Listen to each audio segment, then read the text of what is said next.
A very good morning, good evening, or good afternoon, friends, based on the time zone you're joining. Welcome to Edureka tutorial on Big Data and Hadoop Developer. I will be your trainer. Before I start, can I get a quick confirmation if I'm loud and clear to all of you? There is on the right hand side, you will notice a chat box from where you need to interact with me. Can you please post your response? Thank you. Thank you, Aaron. A little bit about myself. I am almost having 8 to 10 years of experience in IT industry, working in big data domain from past 5, 6 years. Machine learning, big data, Apache Spark, all the analytics part. These are my area of expertise. I'm currently working in one of the big product-based company, already have experience in Google, Microsoft, Oracle, and even have my own startup. And most of my experience is relevant for big data domain. I have also published few internationally accepted research paper in these domains and was also awarded internationally once. I am teaching in Edureka as well as I'm a trainer from past 5 years where I am teaching people analytics, big data, Apache Spark, machine learning, these topics. Before I start, I would like to quickly know that what you guys, a bit about your introduction, what's your name, from where you are, uh, and if you have any prior experience on big data. Can I get a quick confirmation from all of you, friends?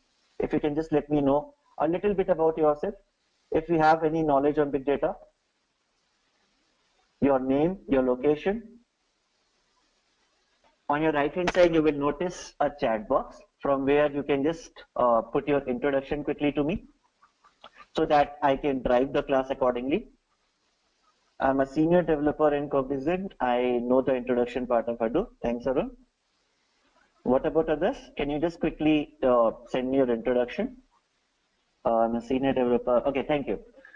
So for whom we have designed this course, who can join this course?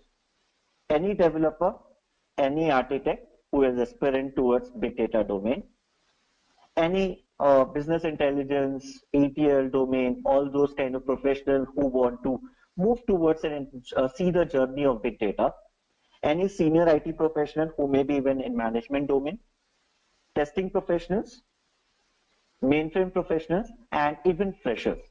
This domain is open for mostly all the people. This is not very old domain, and this domain is mostly open for all the people. This is generally Edureka audience looks like. We have audience from multiple countries, having India definitely the maximum people. Then we have people from US, we have people from Singapore, Australia. If we talk from domain wise, we have people from IT industry, IT services, healthcare, domain, retail, and many other industries. Experience wise, it's always very interesting. Whenever I notice my batch, it always happens in the same kind of similar kind of percentage, where we usually see people of having 0 to 5 year experience. They're almost like 17% of the people, almost 6 to 9 years of experience with 44%, 10 to 15 with 28%, and 11% for 15 to 20 years. So this is generally the trend what we see in our classes. Now, this is interesting. What all we are going to cover as a part of Big Data and Hadoop course. So definitely we are going to understand what is Big Data Hadoop. We are going to move then about the storage layer, how we gonna pull the data. When we talk about big data, all those things with HDFS, what's the architecture behind it, with what all technologies we can pull the data. We will be talking about how we will be processing our data, right? Definitely, even if I have a huge data, it does not matter, right? The main thing is even if I have a huge data, how I can process it. Those things we do with the help of a spatial programming language called as MapReduce programming. It's a parallel programming framework. We will be talking about advanced MapReduce, where we will see advanced concept of how to process it. Yes, yes, sir. So we mostly cover all these tools in our course. Okay, and not even this, we talk even more further to just to give you a glimpse that what are the major components we use. When we talk about processing, we will talk about Apache Pig. When we talk about structured data, we will be talking about Hive and advanced Hive concept. Now, what is the difference between them? Usually when we talk about Pig, it is mostly for people who kind of love scripting. Okay, so it can be dealt with structured and unstructured data. What is structured and unstructured data? We are going to discuss just in few minutes. Now, even if you have any kind of data, you can do it. Mostly analysts love this Pig tool. We are going to talk about it in detail in this course. When we talk about Hive, it is mostly developed for developers who are very good in SQL kind of programming. So even if they move to big data and they are not able to deal with their processing part with RDBMS systems, old traditional systems, they generally move to Hive part. Now, there's a good database available for Hadoop, and we call it as HBase. That's not the only database. Instead of that, you can use any other NoSQL DB, but this is the most famous database available. So we are going to discuss about this in detail. Now, this is very interesting. You all must have heard that currently there is something called Apache Spark coming in the market. It do some sort of in-memory processing. It's faster and it is kind of giving a lot of job. Even if you might be opening a lot of job portal, you might be noticing people are looking for Apache Spark. What is this, right? Why basically they are saying that Spark is fast? Why you are noticing that so much of jobs are popping up in Spark domain, right? Now we are going to talk about all that. So we just don't want to leave our course with respect to, okay, what is MapReduce, this is this, right? We want to see that further, what are the things people are loving? What are the things which are getting more useful in this big data domain? So we are going to discuss even about Apache Spark in detail. And in the end, we definitely want to basically we want to automate everything, right? Nobody loves the manual kind of job, right? Everybody loves that if we can somehow automate everything so that it can be faster. Question from Arun says, Spark and Hadoop are completely different. They both are the part of Hadoop ecosystem, but the processing framework get a little difference. The processing style is little different. Thanks for asking this nice question, Arun. Okay, let's move further. So this is the course topic which we are going to cover in this whole course. Now talking about some project, definitely it should not be interesting if you guys just make it, okay, let's theoretical part and let's wrap it up, right? Nobody will love it. Definitely we want to make it with a real-time experience, how real-time project industry looks like, right? How basically what will be the project you will be working on, what kind of, when you will be joining your company, what kind of things you can expect. A lot of questions must be in your mind like this, right? So we must talk about them, that what are the things you can expect after completing this course. So we have not 1 or 2 or 3 projects, we have 7 projects. And trust me, friends, if you complete all the 7 projects, you will be very confident to crack what most difficult problem. The real industry project looks in a similar format, okay? And this will basically be covered once we finish the whole course. And it's not like that you will be left out alone once you complete it. You will have TAs and everyone from Edureka side who will be assisting you in completing this project. Even your trainers assist you during the class about this project. So we talk about social bookmark sites, we talk about social complaint analysis, tourism data analysis, airline data analysis, analyzing your loan data set, analyzing the movie data set, analyzing your YouTube data. And basically all these will be very, very interesting. You will realize that, okay, can I solve this problem with just one tool? You will see that, okay, when you will read a problem, you will think, okay, should I use Pig? Should I use Hive? Should I use with combination of both things? What exactly should I do, right? All those things you will get a very good insight while working on the project. Sometimes you may feel, okay, can I try this project in Hive? Should I also try with some other tool like Pig, right? And that gives a different insight. What's an advantage? What's a disadvantage of using one tool over other tool? Those all answers you are going to get while working on this project. Now, what exactly is the agenda for today? What are the things we are going to cover? Definitely. Right now, I'm not assuming that even if you know what is big data, right? So we are going to discuss about, okay, what is big data? How industries are preferring big data? Is this really a buzzword or what, right? So basically, people are talking about big data these days, saying that, you know, tomorrow in future, it's going to dominate in industry. So why they're talking all that, right? Let's understand the importance of it. Why this course itself is designed in a way that it will be following the industry industry standard, right? why people how Edureka is helping people to make them job ready, how Edureka is helping them with this course basically by even helping them in their current job. If you are already having, maybe you might have a Hadoop project coming in your own company, how basically it is helping you across. So those things we are going to learn while talking about what is big data, and you will all get your answer. Right now I can tell you, you all are sitting on a time bomb when you have taken this course. Okay, why I'm saying that, I will tell you. Okay, that why this is so important. How companies are using it, right? Imagine companies like Facebook, YouTube, Twitter, right? So much of data is getting generated there. How they are dealing with those data, right? Those are the things we are going to look at. What does Hadoop ecosystem look like? What are the, like we have just discussed, okay, we are going to cover Pig, Hive, all MapReduce programming, how those components fits in. Those part we are going to discuss. What is our yarn architecture? Now, yarn, you can treat it like in your company, right? In your company, you need managers to basically deal with you. What does managers do? Managers kind of help you to process your project. They kind of help you to deliver your project, right? Take yarn like that. We are going to understand yarn in bit of detail, not definitely too deep because it's just an introductory class, but yeah, we will discuss yarn in detail. Question from Ashish. Can I be an expert in big data and Hadoop by doing this course, provided I have no experience with big data tools? Ashish, to be open, when you join this course, we say that there is no prerequisite for joining it. You come without zero experience, and the promise of Edureka is you go back with 100% of experience. So we are not going to just make you, so with the way we organize our courses are, we start with a very low basics and take you at a very high level. Okay, so even if you have a zero experience, you will know each and everything in detail. Yes.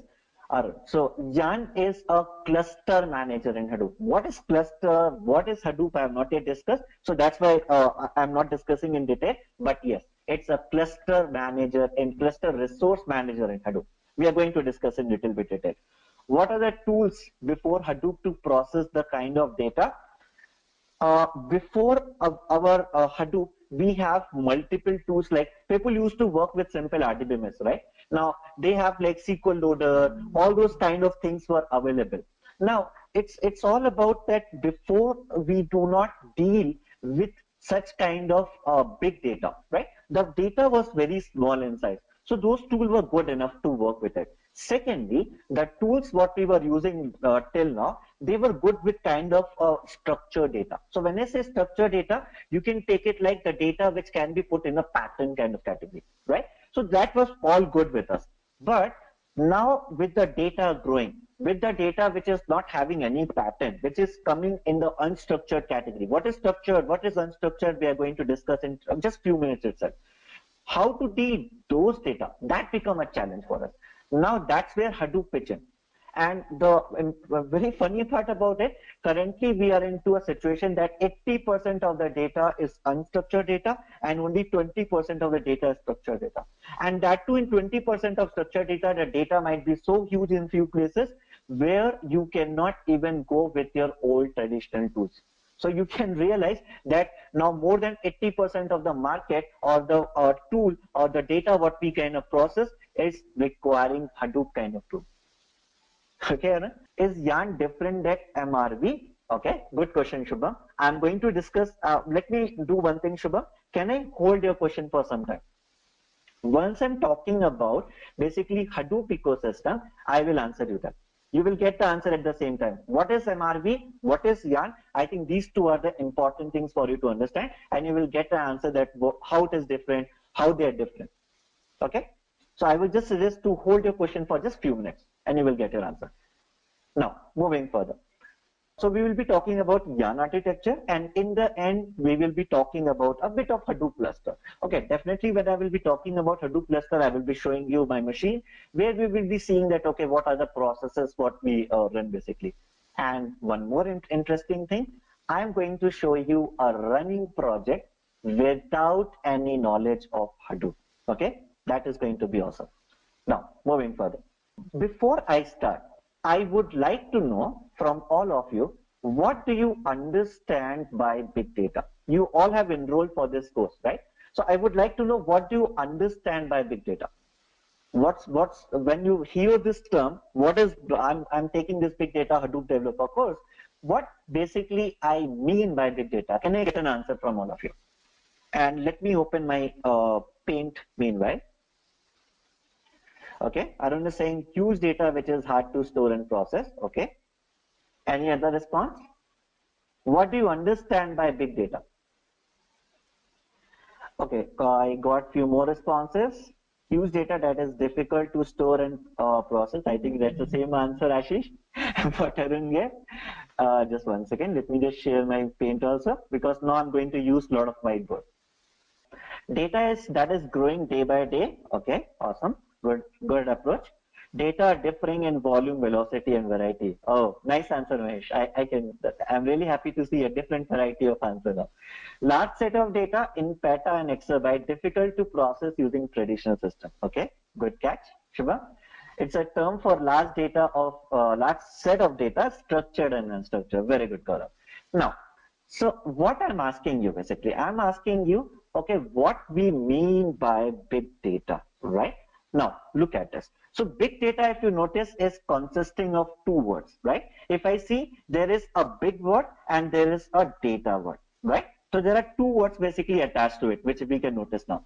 So let's first understand what is this data. Before even I talk about what is big here doing, let's talk about what is data. Now, when I'm talking about data, so there are three categories which belongs to data. Let's understand what are these three categories, okay? Now, when we talk about categories, before we go in talk about that, let's understand a very interesting scenario. What used to happen in 1980s and all? In 1980s, do you think we used to have a huge data like currently what we are having? Do you think we do have that kind of huge data? No, right? It was small data. What kind of data it looks like as well? So it used to have a data having some pattern, right? Now, it's an interesting thing. Even in 1980s, when we used to have such a small amount of data, even at that point of time, we were having trouble to deal with that data, even with that small data. And that was the time period when companies like Oracle, IBM, Microsoft, they pitched in with their own RDBMS system. And they said, we are going to provide you the solution now. Now, this is interesting. And today I may not tell you that what they are, right? Today they are market giant. Now, they came up with a solution and they said, okay, this is where you can manage your data. This is where you can store your data, right? And work on it. But the data what we had was having a pattern. So it was all working good for them. Now the time grows. In 1980s, we were all good. But now, tell me, how old is Facebook? Is it like 100 years, 30 years, 40 years? Or 5-10 years? How old is Facebook? Can I get an answer? Or just a rough estimate, 10 to 12 years? Okay, good, Ashish. Right? So basically, it's almost like not very old, like how we have Oracle, Microsoft SQL Server, all these kind of database, right? Now, there almost 4 to 6 months back, I was reading my Facebook timeline, and what I realized there was a fun fact from their founders, who is Mark, right? So you can also go and search that fun fact in his timeline. He put a very nice fun fact, and the fun fact was, he mentioned that today the amount of user, the number of users who are using Facebook are equivalent to number of people who were living in this whole world 100 years ago. That's a big statement, which means the number of people who were living 100 years ago are the same amount of people are now using Facebook. So it became, in fact, bigger than a country now, right? So many people are using it. Do you think it's a small data for them to deal? Even if I talk about number of users, do you think it's a small data? No, it's a huge data what they're dealing with, right? Now, second thing, we are just talking about number of users and we are getting a feel that looks like this is a huge data. Now, imagine each user who is like what you generally do. You either post a query, you can sometimes retweet something, sometimes you will put a video, right? Uh, yeah, I'm using a whiteboard, Arun. So you are able to see my whiteboard, right? Now, so we are talking about basically when everybody use videos, audios, they put sometimes pictures, right? All those things basically they keep in their Facebook account. So when they're keeping these things in their Facebook account, just imagine what is happening, right? Each user, even on average, if you take, he'll be using 200 MB of data, which is not going to be the case. Definitely people use GBs of data in their account. Imagine what is the data Facebook is dealing with. And that's all happened in last 10 to 12 years. It's not like it happened from past 30, 40 years, like what is happening with Oracle. Now, do you think they will be able to deal with such kind of data with my old systems itself, like my Oracle traditional system? No, they cannot deal with that. So when we talk about 1980s data, right, it was all a pattern oriented data, and we can call that kind of data as structured data. Okay, which you can basically deal in my traditional system, which I can basically put in my RDBMS system, data which can be in the tabular format and all those things. So it was, we can call it as structured data. Now, like I discussed, so Facebook has two problems. First problem was that they are dealing with massive amount of data, right? That's the first problem. Notice the second problem. They are dealing with audios, videos, pictures. Do you think that audios, videos, picture can be dealt in my RDBMS? No. This is a separate category of data. Why? Because this kind of data I cannot even keep in my traditional RDBMS system. Right? Now that's interesting, because now I cannot even keep in my traditional RDBMS system. Now how to deal with that data, right? Now that kind of data, we will be calling it as unstructured data. Okay? That kind of data we will be calling as unstructured data. Moving further. Now, how this happened? How this transition is happening? If you notice, basically it's all started in 1980s, and the data started growing exponentially. Like we have just noticed that Facebook data is growing in just last 10 to 12 years in such a way that they have just a huge amount of user base. Even when we're looking at the numbers of users who are using that platform, that itself is sounding like a huge data to us. And the data what they are uploading, they are using, that is also a different category of data, that is unstructured data. A very fun fact of it again, every 2 years data is getting doubled. Okay. Now, where we are currently in 2016, whatever data we have, it's the double of data what we had in 2014. And imagine what's going to happen by 2020, right? That's why I said you all guys are sitting on a time bomb. Data have started just growing up. It's not like it was growing from a long time. It just started happening in last 5 to 10 years. Now it's a starting of the journey. So it's going to be a very top thing in the market tomorrow. Like for example, I'm pretty sure in this batch itself, there will be people who might be seeing their managers, directors, VPs, CTOs, all those people. And if let's say if I take an example of DB company, and you might be envying them, thinking, you know, these guys were lucky that these guys started their career when Oracle database or all this RDBMS system came in, and that's why they became the VPs, directors, and all those. They're sitting at high level position, and I'm still at the lower position, right? These kind of questions definitely sometimes comes in your mind, especially if you're a fresher, right? And you envy them, thinking that, okay, these guys were smart because they joined early, they born earlier, and that's the reason they got this kind of flexibility. What about me, right? You are also sitting exactly in the same place right now. Hadoop world have just started. Your future coming generation is going to envy you in a very similar way. Okay, so basically, if you just take up this domain at this state, you are going to be really lucky, just like how these guys, your managers, VP, are lucky when they started their journey. Okay, so question from Ashish. So is it like Hadoop system will replace traditional database system or traditional way of processing them? No, they are not going to replace that, Ashish. And that's one of the very interesting questions what you have asked me. Okay, now let me complete this type of data so that I will be able to answer you in more detail on it. Okay, so that I can talk in terms of structured data and unstructured data. So I'm keeping your question, Ashish, just for hold for 2 minutes. Okay, and that's actually a very interesting question which you have brought in. I'm really happy to see your question. Thanks for it. Now, a third category of data. Okay, a third category of data. Third category of data, we are going to call it as the data which we cannot keep in my structured category as well as unstructured category. Now you may be asking me a question, what you are talking about? There can be only two categories, right? How come you are bringing just unnecessarily a third category? Okay, let me give an example. All of you must have heard about XML, JSON, right? All these kind of data formats. Now, tell me, XML, if you have noticed, does it have any kind of pattern? It follows a pattern or not?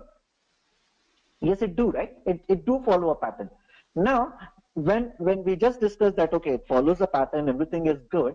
Now tell me that, okay, so it is sounding in the structured category, right? When we are saying that, okay, this is having a pattern. Now I have another question for you. So does that mean since I can keep it in structured category, I can perform all the operation what I can do with structured data? For example, with structured data, I can apply my schema. I can basically put my indexes. I can basically put a trigger on it. I can apply all the RDBMS functionality of that. Can I do all those on XML or JSON? Can I do all these things? No, right? Now it is sounding okay. Since it do not follow all this RDBMS rule, looks like it falls in unstructured category. Now we are in a dilemma, right? Where to keep this data category? Should we keep in structured data or should I keep in unstructured data, right? So now let's create a third category, which is an intermediate category, and we are going to call it semi-structured category. Okay, so let's keep all those things which do not fall in any other category, and let's keep it as a semi-structured category. Okay, now when we talk about unstructured or semi-structured category, do you think I can deal with this data with my traditional RDBMS system? We have just got an answer, no, right? This is where we deal some specialized kind of tools like Hadoop. Okay, so this will be mostly dealt by your Hadoop systems and all. Now, if I talk about structured data, now if I say that I can deal this data with RDBMS system itself. Okay, now am I right if I say this? Am I right when I'm talking about this, that I can keep this data in RDBMS only? Yes, by batch processing, but not only batch processing, Mahesh. If I talk with respect to my Spark framework, which we are going to cover as a part of this course, we can also deal with real-time processing as well. So it's not only batch processing. Okay, and that makes it more interesting, right? That you can deal even with the real-time processing along with batch processing. Awesome. Now, so moving further. So do you think if I just say that, okay, my structured data can be dealt with RDBMS system itself, am I right? No, right? Now let me take an example. Facebook, okay? Facebook have even structured data, right? Now, do you think that structured data what Facebook have, the daily basis, the amount of structured data they are getting, do you think they will be good with RDBMS system? No, right? Because the system also has some kind of like that's a final reach. No, you cannot deal with, there is a limit, right? Even with structured data, how even RDBMS have a limit to deal with such scenario. Now in those cases, wherever my data is going to be huge, I need to switch to my Hadoop system. Okay, so even you can say structured data can be dealt by RDBMS system as well as Hadoop systems. Now, question from Ashish, very interesting question from Ashish was there, that does that mean, because I can see that everywhere I can apply Hadoop, in structured data I can apply Hadoop, in semi-structured I can apply Hadoop, in unstructured I can apply Hadoop, then why the role of RDBMS? Let's kick it out now, right? That's something which will be in your mind at the moment, right? Now, what should I do with this case? Should I really kick it out? Can I? In fact, that's a question. Can I kick it out? No, I cannot. Why? Let me answer you. Hadoop has its own limitation. We will understand about this limitation. Now, you cannot apply any sort of CRUD operation in Hadoop world. We are going to discuss about it. When I say CRUD operation, I'm talking about, let's say if you have a data, you cannot do a row level update. You cannot do a row level delete. We can do it in RDBMS, but we cannot do it in Hadoop system. Now you may ask me, if I cannot delete, then what's the point of learning it? No. We talk about processing, okay? That's one of the very important component what companies are looking at. Like if I have a huge data, right? What I should infer from that data? Can I use that data, right? Can I use that data? What was the scenario in early days? The earlier days scenario was even companies like Morgan Stanley, all these banks, JP Morgan, they were still dealing with big data. But what they were doing was they were not taking the whole data. They were taking only the sample of data, a small subset of data, and were doing their processing, were doing their predictions. But then they later realized it's not the right way. I should, if I'm doing something, if I'm doing some processing, I need to deal with my whole data. And that's where my processing with Hadoop system is became important. Because now if I talk about big data, I cannot simply deal with the processing with RDBMS, because I don't want to rely just on subset of data to get some result. That became an important property. Okay. Ashish, did you got your answer? I have yet not explained this in detail because there are still few things which are going to come up in future, and I will keep on answering, you can say, in installment. Okay, so I'm taking an EMI loan from you in this regard. But yes, I gave you a high level picture of what basically why I can't replace my RDBMS system. Good with it, Ashish? Thank you. Now, moving further. So basically, we understood the data part. We have not yet talked about big part, right? Now, when we keep this category, now you can make out Hadoop. Does that mean that Hadoop is only meant for like terabyte or petabyte of data? Seeing this data term, can you say that Hadoop is only meant for big data? Can you say that? When I say terabyte, petabyte, do you think only there I should apply Hadoop? No, right? We got our answer. We have unstructured data, which cannot be dealt by that data, right? So even if I have a reasonable amount of data in this category, I need to use Hadoop, right? So basically we got the answer. So people have this myth that, you know, when we talk about terabyte and petabyte, then only we should call it as a big data, and then only we should use Hadoop systems. No, that's not the case. You need to see the problem statement. What kind of data you are dealing with, right? Is my traditional system is good enough? Do I need to do a CRUD operation if I am even having a structured data? If I need to do a CRUD operation? No, my Hadoop is not the right answer, because Hadoop will not let you do all that, right? Why it will not let you do that, all that? I will give you an answer also on that. Okay, you will get an answer on that part. Now, moving further, we can leverage Hadoop where our RDBMS fails. Yes, sir, a good point. So basically, you can leverage Hadoop, but again, you have to look at the other sides, like is my data structured data, and also the second category that if I still am using CRUD operation, right? If I am using CRUD operation, then even if my RDBMS fails, my Hadoop is of no use, right? Because that is something my Hadoop will not let me. Thanks, sir. Now, moving further, let's come back to our slides now. So friends, I'm going to keep switching between basically my whiteboard and basically Edureka slides. Okay. So does this mean any small company having a recruitment for processing structured as well as unstructured? Yes, Mahesh, that is what is exactly happening. I know companies who are not dealing with terabyte and petabyte of data, and they're still hiring people for Hadoop domain. Okay. And let me tell you one, since you have just brought this up, let me tell you one interesting point. Currently, we are sitting at a scenario that only 5% of the companies have realized the importance of big data. Only 5%. And that too, I'm taking a very huge number. Let me be very open with you. Now, what is happening that currently the 95% company are able to survive, but they are also slowly realizing that the data what they are growing at this moment is not enough to be dealt with the old traditional system, and they are slowly moving towards the big data domain. So in coming few years, when I say coming few years, I'm not talking about 10 years from now. I'm talking about just 2 to 3 years from now. You may notice that more than around 30 to 40%, and that's a survey basically which says that around 30 to 40% companies can jump into the market of big data. Now with that number, you can make out what would be the amount of jobs which is going to be created in the market.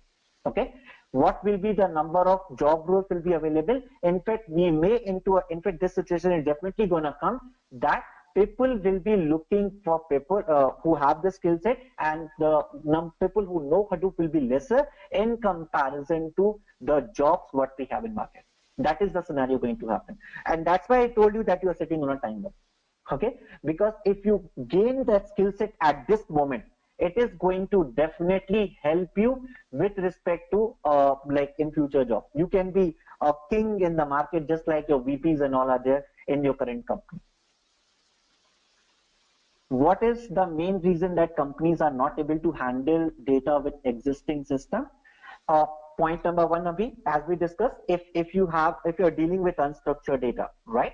Definitely, I cannot deal with basically older traditional system, because they are not meant for that. They were designed to deal with kind of when we talk about structured data, right? So they are not meant for that. They never thought of that this problem is going to come in, that people tomorrow gonna start using tools like Facebook and all those things, right? Now, with that, definitely there was a big pause for them. Like I said, 80% of the data is unstructured data. Imagine what we do with 80% of the data. We require some tool, right? There your traditional system fails. Second category, even if I have a structured data, if I have a huge data, again my things fail. I want a faster processing, again my RDBMS system fail. Because currently for me, what is more important? Let's take an example of Google. Let's say if you go to Google search, now Google is dealing with a very huge data set, right? Now if Google will take, let's say, 2 minutes to process a query, do you think you're going to stay at Google, or do you think you're going to leave the Google page immediately? You're going to leave that page, right? Now, why you did that? Why you did that? You did that because you want a quicker result. You want a quick processing. Now, imagine if they are using RDBMS kind of system where they somehow manage to have a good configurable system, but they're using RDBMS system. The things are going to be slow for them. So they don't mind to implement a heavy cost, even if it is going to be little costly with Hadoop, but they want to give you a better processing, faster processing. That's the beauty of Hadoop. Okay, so wherever I require faster processing and all that, people are moving towards Hadoop. Okay, when we talk about big structured data, so there is a large potential for Hadoop in the market. I would say very large. Shubham. Okay, I should not call it just a large. That's a small word. As I told you, take it a time bomb potential for you. Now, moving further. So like we have just discussed, same thing we are going to see now. So basically data is growing, multiple areas, right? Here we are just showing 3-4 areas like Internet of Things. I think you all must have heard about this. It is also going like a hotcake in the market. People are saying, okay, this is Internet. There is something called Internet of Things where you can basically sit at your home or maybe in your office. From there itself, from remote control, you can switch off your phone, switch off your fan, switch off your tube light. Sitting from your office at your home, you can do that, right? These are Internet of Things. This is also growing up in the market. Imagine the amount of data this is increasing, right? Like we can say that, okay, even a cow can have a sensor tomorrow, right? Maybe farmers want to find out where their cow and bullets are, right? Maybe they put a Internet of Things and put a sensor on their head. So maybe in future, whenever people who are working in Internet of Things, this is a very famous joke for them, right? They say that maybe in future this is going to happen. Okay. And also that there is a need of expertise Hadoop, read about IoT. Very good, Mahesh. So you are actually agreeing to my point. Thanks a lot, Mahesh, for bringing this up. Now, what is enterprise Hadoop? So enterprise Hadoop, okay, let me do one thing. Let me just talk about big data. Once I move to Hadoop portion, Mahesh, I will answer this part, okay? Because we have not yet talked about what is Hadoop. We have just talked about, okay, we have big data and there is something called Hadoop which is going to solve my problem. Now, what is this enterprise Hadoop, right? First of all, let's talk about Hadoop and then we will talk about enterprise. So in few minutes, you will get your answer. Now, moving further. So now, second thing, right? Like billions of devices by 2020. Nobody have thought even in 2016 we will have so much of app. Open your Google Play Store. Open your Android Play Store, open your iPhone Play Store, right? You will notice that what's happening. So many apps are there. You get confused. What should I use? You just basically put one word. Okay, I want to do this. Show me app. It will just show you millions of apps which are available, right? Everybody want to become an entrepreneur, and that's the reason they are bringing so many apps. And there are so many successful apps, right? It's not only about apps. There are so many successful apps. Imagine what is going to be the scenario by 2020. And I'm just talking about one part, smartphone app. Imagine there are so many areas which are going to come in, and just relate it with the IoT words, right? For example, talk about gas pump. Everybody want to put a sensor, right? Even you talk about Google self-drive car, right? Google self-drive car. So basically that's an interesting thing. They have also sensors, and basically that car drives you on your own, right? So basically so much of interesting things are happening, and they are generating so much of huge data. Imagine without Hadoop, it's going to be almost impossible to deal with such amount of huge data, right? Now, moving further, mobile devices. I just answered this, right? So basically mobile devices, earlier we used to have Nokia 1100, right? Everybody used to keep that and always think, okay, I'm a king because I have a phone, right? Everybody used to show off with that phone itself. In Nokia 1100, what was the thing? Definitely we cannot have apps and all. It was just simply to pick up the call, play a snake game and go off, right? Now in 2016, do we anymore use Nokia 1100 kind of phone? Very rarely. I'm not saying that we do not use, but very rarely, right? Now we have smartphones. Now we deal with data. Now even when you go and buy your smartphone, you look at what's the storage space in it. I want 32 GB space. I want 64 GB space. So you look forward for space. Why? Because you know you are going to use data. You want to click the photos from your phone. You want to create videos of your phone, right? So it consumes all the space. That's the reason you look for space, right? So the data is growing in all the domains, like mobile device we just talked about. Social media, I did not even talk to you about it. We just talked about Facebook, right? We can talk about YouTube. If you want to basically a lot of sensors in your phone, it generates a lot of data. Very good, Arun. Yes, that's a good, interesting point as well, right? Now, if we talk about Twitter, if we talk about Facebook, you talk about YouTube, I can promise you, just sit today, whatever YouTube, how much of videos they have, try to just go over all the video of YouTube. Do you think you will be able to cover it in few years? No. You will take minimum 15 to 30 years just to see the current video content what they have. So much of data, right? How to deal with that, right? Just imagine you will take so much of time to read that. When you hit any query in YouTube, do you think they take minutes to give you answer? No, right? They give immediate answer, even below 1 second of the time they take, basically to give you an output, right? Now, dealing with such amount of data and still able to give you an output in such a short time frame. Now, this become interesting, right? This became very interesting because we want to make sure that, okay, how we can give a faster response. It's not only about dealing with big data, but how we can give you a faster response. That also one of the interesting point of Hadoop, okay? How basically it's going to solve. Now, like we just discussed it, that we have so many of people using it. We talk about WhatsApp, Twitter, Instagram, Facebook. So many users are using it, right? Now, moving further, every day, every minute, what is the activity happening on each social media network site? For example, talk about Twitter, right? Almost you notice that so many of tweets, like 347,000 tweets are getting generated every minute, right? Imagine the processing they have to do. They have to show you this, right? What is the hot trending tweet? They have to analyze all the data. It's not like that they just show you the data. Okay, you're tweeting something, they're showing it to you. They also want to make sure that what is the trending tweet. They also want to make sure that the advertiser who are coming to their domain, they should give the better analysis to them. All those things are important, not only for Twitter, but all these domains like Facebook, Instagram, because they want to ultimately earn money, right? So they want to leverage that big data. It's not just using it. They want to leverage that big data. How they can do that, how they will deal and come to that scenario, right? Now, what are the industries which are using big data? We have already talked about it. Social media, right?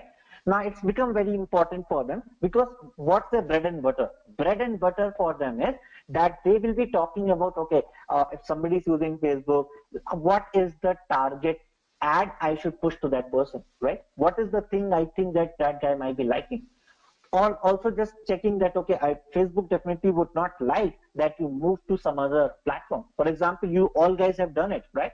I think Google was having Orkut. I'm not sure how many people remember that, but I was definitely using that domain, right? I was using that platform, and people moved to Facebook from Orkut, and Orkut is dead today, right? Facebook definitely do not want to land into those scenarios. So they are doing those churn analysis. They're checking that basically which are the customers which we can lose and what we can do to bring them back, right? So all these things are important for the companies. How they can do it? They will analyze your things. What are you tweeting? What are the things you do, right? What are the sites you're visiting? They can keep on track of all that. Based on that, they can do a lot of analysis. So the data which is they're dealing with is a huge data. Talk about stock price. Do you think the share market deals with small data? No, they deal with huge amount of data, right? Now, you must have heard in your news channels and all, right? Correct, Mahesh. But machine learning can be combined with big data, and that makes it interesting, right? So machine learning can be combined with big data, and let me tell you, that's one of the hottest things going in the market. Okay, how with big data you can actually do a machine learning thing. I will be talking about it in little detail.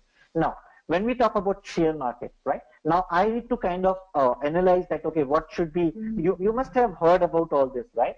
That you must have seen the channels like CNBCs and all that, and they talk about, this share price, I'm predicting that it's going to increase by this number. Do you think they just randomly talk about all that? No, they don't do all that.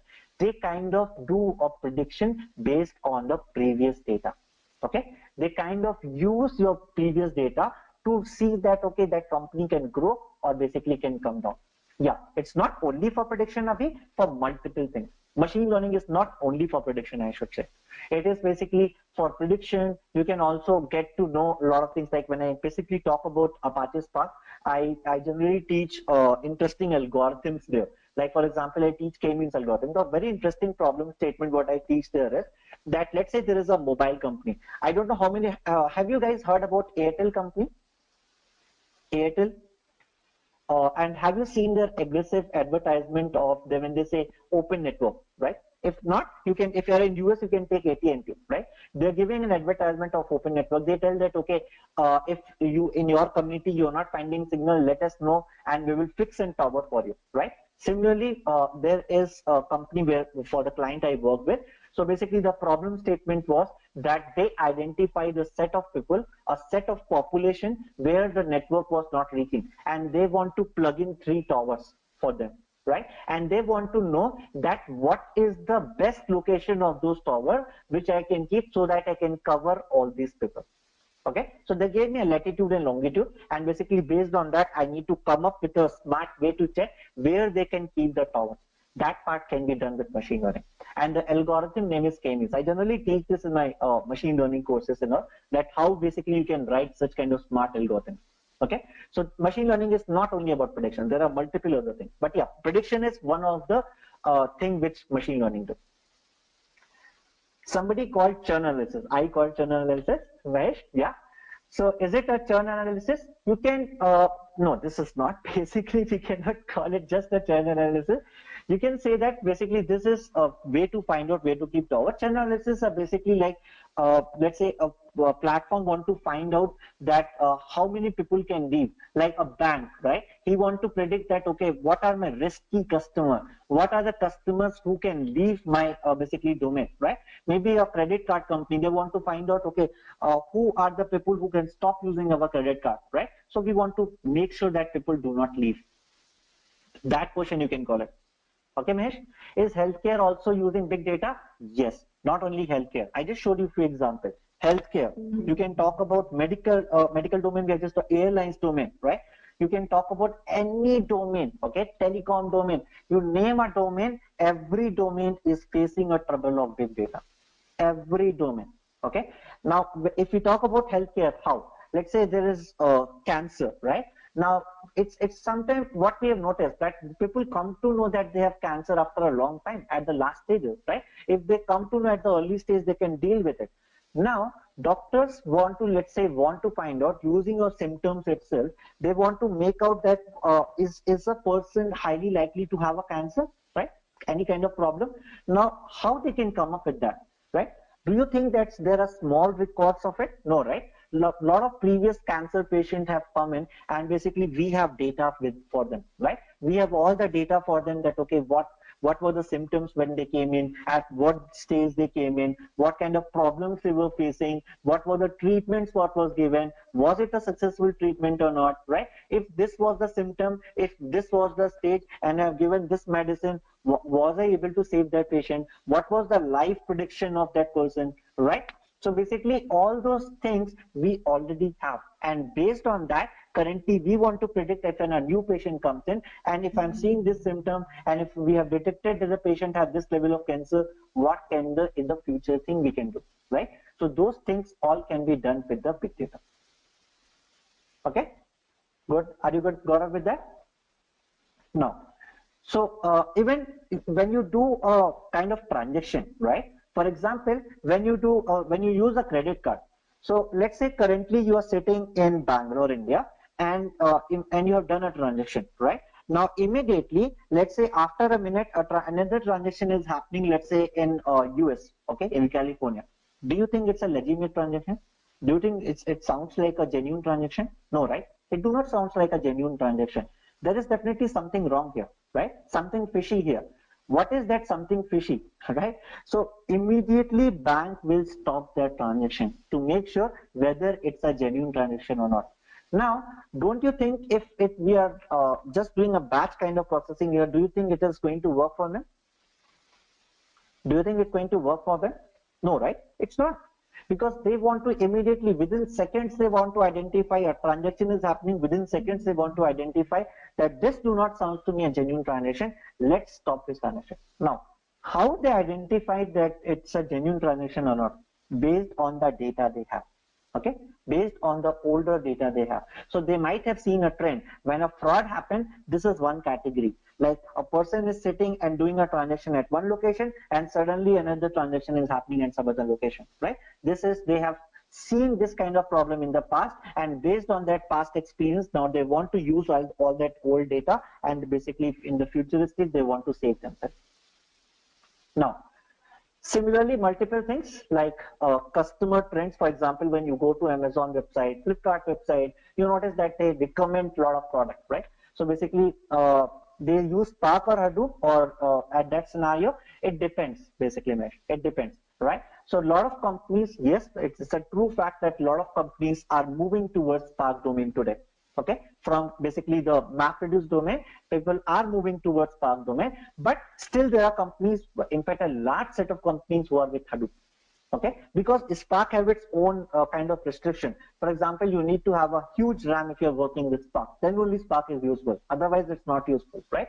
So a company who's not having, or who cannot afford to go with high RAM and all, they are still with Hadoop and they're happy with it. Wherever the processing speed matters, people are moving towards Spark. Wherever they are not, it means they're not much bothered about the speed part. They just want to make sure that big data is there and I want to process it. They're sticking with basically the MapReduce part. Okay. Now, so I'm seeing this name as HTML5 viewer user. I'm not sure. So what's your name? So that I can call you basically by your name, because I'm seeing your name by HTML5 viewer user. I'm pretty sure that will not be your name. For the person who have asked me the question, they use Spark or Hadoop. Okay, if you can just let me know. Yeah, Jishan. Okay, thanks, Jishan. So I will take your name probably. Looks like there is some mistake. Okay, now moving further. Okay, before I talk about this is actually very interesting. Just take a look at the slide and then I will move towards my whiteboard. Now, do you think you can fit an elephant in your refrigerator? No, right? That was the scenario when we were trying to fit in a huge data in my RDBMS system.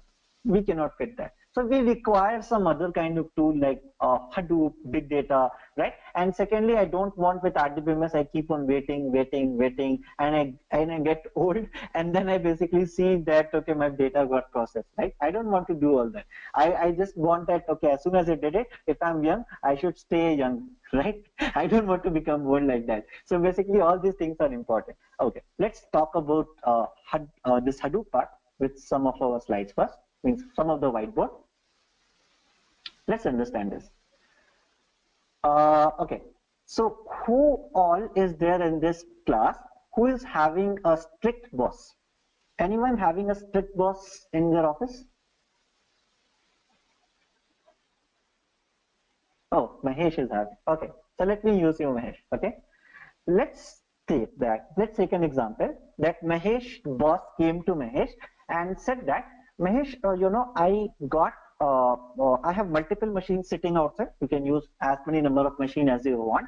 And what I want you to do is, I have, let's say, 1 terabyte of data. Okay. Now, till now, I never had it, but now I have 1 terabyte of data, and similarly, I have other data as well. Now, I want you to do some processing on it. Okay. Mahesh came back smartly and he said, okay, my boss is an idiot. He's giving me such a simple problem statement. Let's do it. And he just went to his boss and asked him that what's the configuration of this. He said, okay, it is having, let's say, 4 input output channel, and it is having 100 Mbps speed. Okay, he said, fine, this seems better, right? It seems good. Now he started working on it, and there's a mathematical formula, and let's not go in the mathematical formula. So he took around 45 minutes to process that data. He went with a smiling face to his boss, said that, boss, I'm done. This is my processing, and I completed it successfully. Now, do you think his boss is going to be happy with Mahesh? Do you think his boss is going to be happy with Mahesh? No, right? He will kick him out. He will say, 45 minutes. What are you doing? I have similar so much of data. If I give this solution to my client, they will kill me. They will just go away, right? Remember churn analysis? We want to make sure that people do not leave, right? So basically 45 minutes is important. It's a big number. I want to reduce it. Now Mahesh came back with a sad face sitting, okay, let me think again and come up with the right solution. Now what he thought, what he did now. So what he did now is he came up with another smart solution. He said, okay, my boss already told me that I can use as many machines as I want. So let me do one thing. Let me crack this into 10 different machines. Let me use 10 machines because I'm not bothered about my machine numbers, right? Because I have, in my company, I have so many machines. Let's use them. Now, when he started using this machine, what he did, okay, let me split my data. Let me manually split my data. And let's say I give 100 GB to this, 100 GB to this. Similarly, I kept on distributing all this data equally to all my machines, right? Now, after he will get the result, means after he will finish it, he will get the result and basically return it to his boss. Now, first of all, with this approach where he is dividing the data and giving it, means then doing a processing, do you think it's going to be faster or slower? Do you think it's going to be faster or slower? Can I get a quick response? Definitely faster, right? Why? Because it is going to have a parallel processing. But do you think Mahesh is going to impress his boss?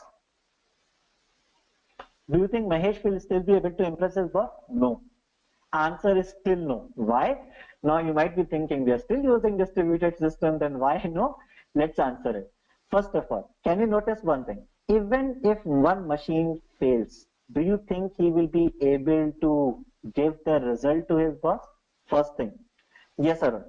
Let's say we are let's say he is just dividing 1 terabyte. It doesn't matter if he is doing it equally or not. Okay. Let's assume that he did it equally. Now, my first question, if any one of the machine fails, do you think Mahesh is going to even be able to get the result? Mahesh will be able to give the result? No, right? That's the first challenge. Second thing, do you think it's going to take only 4.5 minutes? Don't you think that he is manually splitting the data? That is also going to take some time, right? Second thing, let's assume I'm being very genuine with Mahesh, and let's say he took 5 minutes.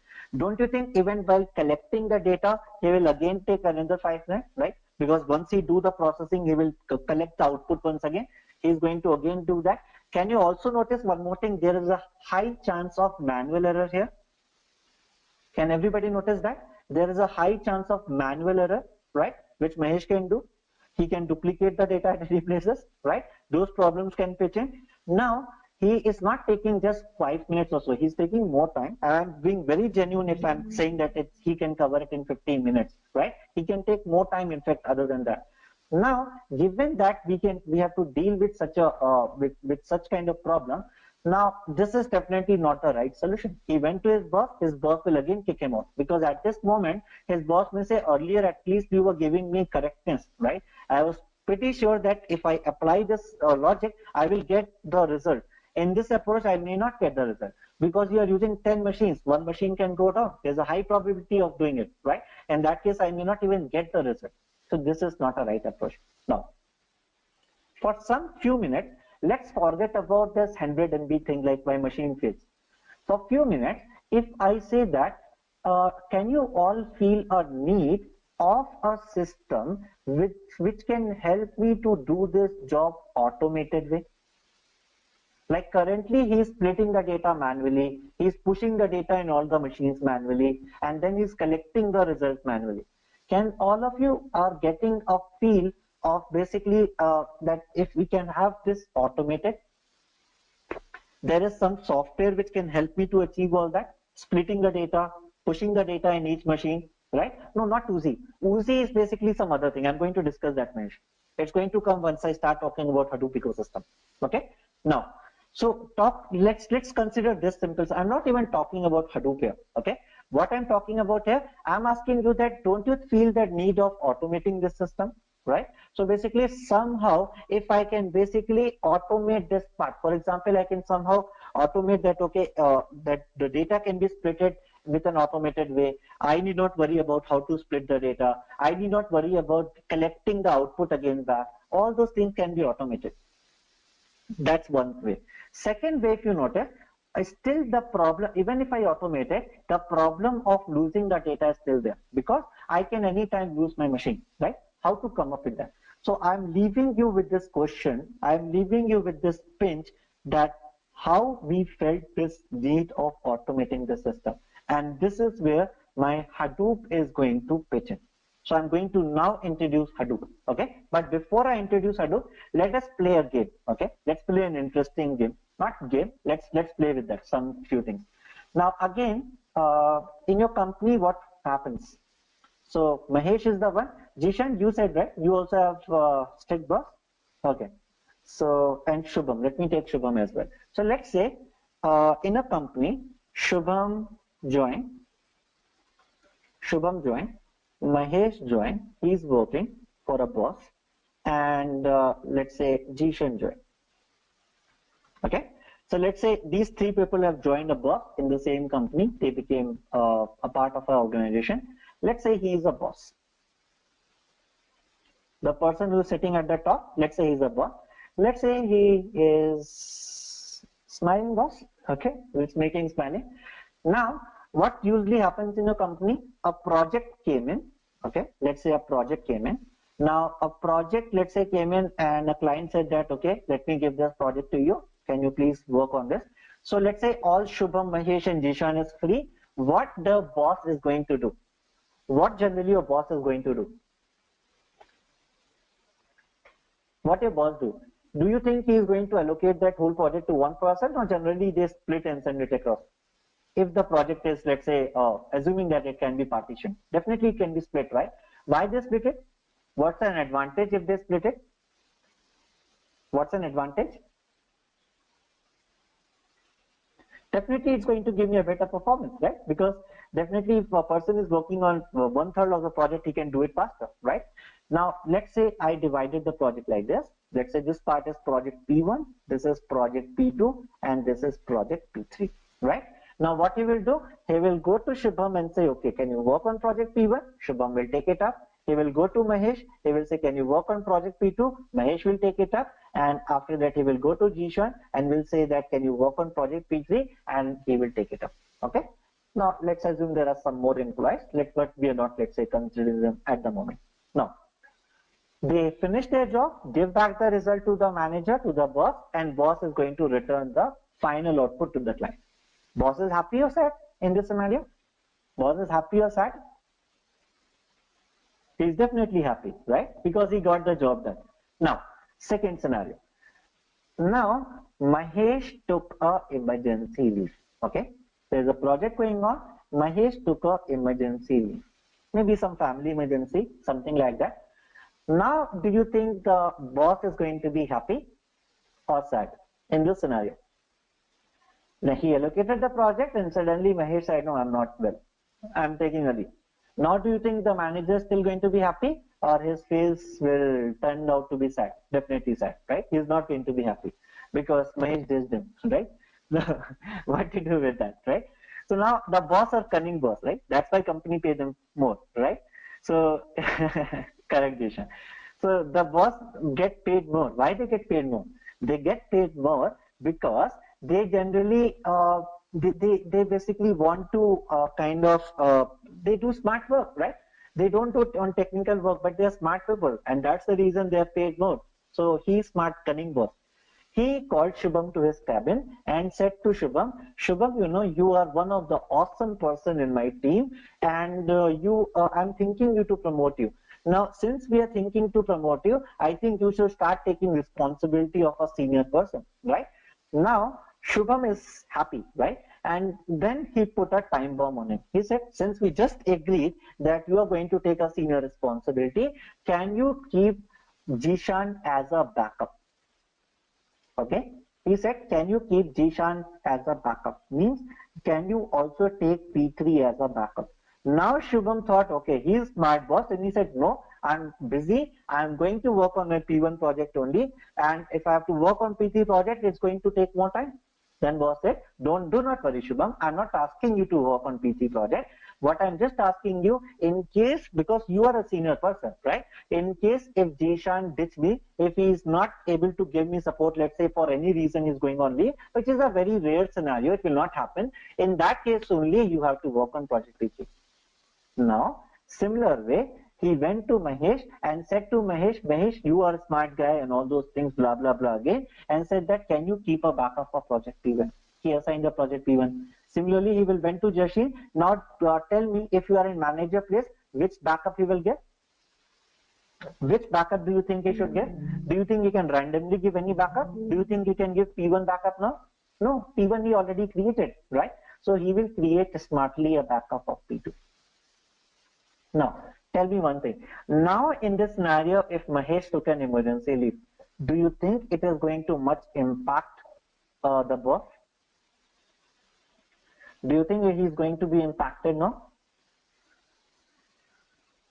In this scenario, no, not that much, right? Definitely the time is going to be increased, but still okay. At least I'm giving you some result. Who is going to be the person who have to work for Mahesh now? Who need to back up? Jishan, right? not Shubham, right? Shubham is in project P3, so he's safe because Jishan is there. Unless and until Jishan will also ditch his boss, till the time Shubham is safe, right? So basically he is in the safe hand. Now, what boss is keeping? What is the thing which is boss is keeping? Do you think boss also do technical works? And with a high probability I'm talking. Do you think boss do more work technically? No, right? These days boss do not do much of the work. What generally boss do? They will just do a command kind of thing, right? And secondly, what generally a boss do? Boss is going to keep the data about this. Let's say he will say, I got a project P and I have divided that project into project P1, P2 and P3. Okay. Second thing he will say that, okay, I have given to Shubham project P1 and P3 as a backup, right? All this detail he is going to keep. Okay. He is going to keep for Mahesh that Mahesh is working on project P1 and P2. Similarly, he is going to Jishan and he is going to say that, okay, he is working on project P2 and P3. Okay. So that kind of thing he is doing. Assign the things. Yeah. Very good, Jishan. Right. So that's what basically your boss do. Now, in this particular scenario, where we are keeping all this metadata details, like all these things, like, okay, this is working on this kind of thing. So if anybody, let's say his manager or somebody want to ask that, okay, Mahesh is working on what? Is he sitting idle? Do the boss have answer? Do the boss have answer? Yes. How? Because he is keeping the data. Now, let's go to Hadoop work. Hadoop also work in a very similar way. People make Hadoop sound complicated. Hadoop is not complicated, friends. It's very easy. It's just a matter of you need to kind of link your real-time daily things with Hadoop work. Let's see how it's going to happen. Now, when we talk about Hadoop system, okay, Hadoop also is going to split my data. Okay, we generally talk about how to split in the future classes and all, but yeah, let me say that. So basically in Hadoop world, what is going to happen? Do Hadoop is also going to get a project? No, right? Hadoop is going to deal with some files, right? Hadoop is going to be dealing with the files, and basically those files will be something like, let's say he got a file of a huge data number, let's say 384 MB or something, or maybe in GBs, terabyte, all those things, and you want to work on that file, right? So first thing, what's going to happen? Let's say a file came. Now that Hadoop is going to automatically split that file. Okay. Now let's say it splitted the file into 3 parts. Okay. It splitted the file into 3 parts. Now second thing, what will happen? Once it will split the file to 3 parts. Now let's say I want to keep this file in my Hadoop system. So let me tell you, in Hadoop what this part, which we were calling it as boss, is called as name node. Okay, so basically we will be calling it as name node. So basically this system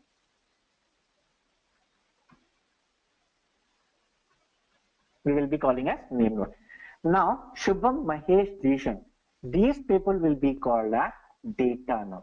Okay, so let's say I call it as data node 1, let's say I call it as data node 2. So this is the naming convention being used, but the work is same, like what we have just seen, data node 3. Okay, so these are called data node.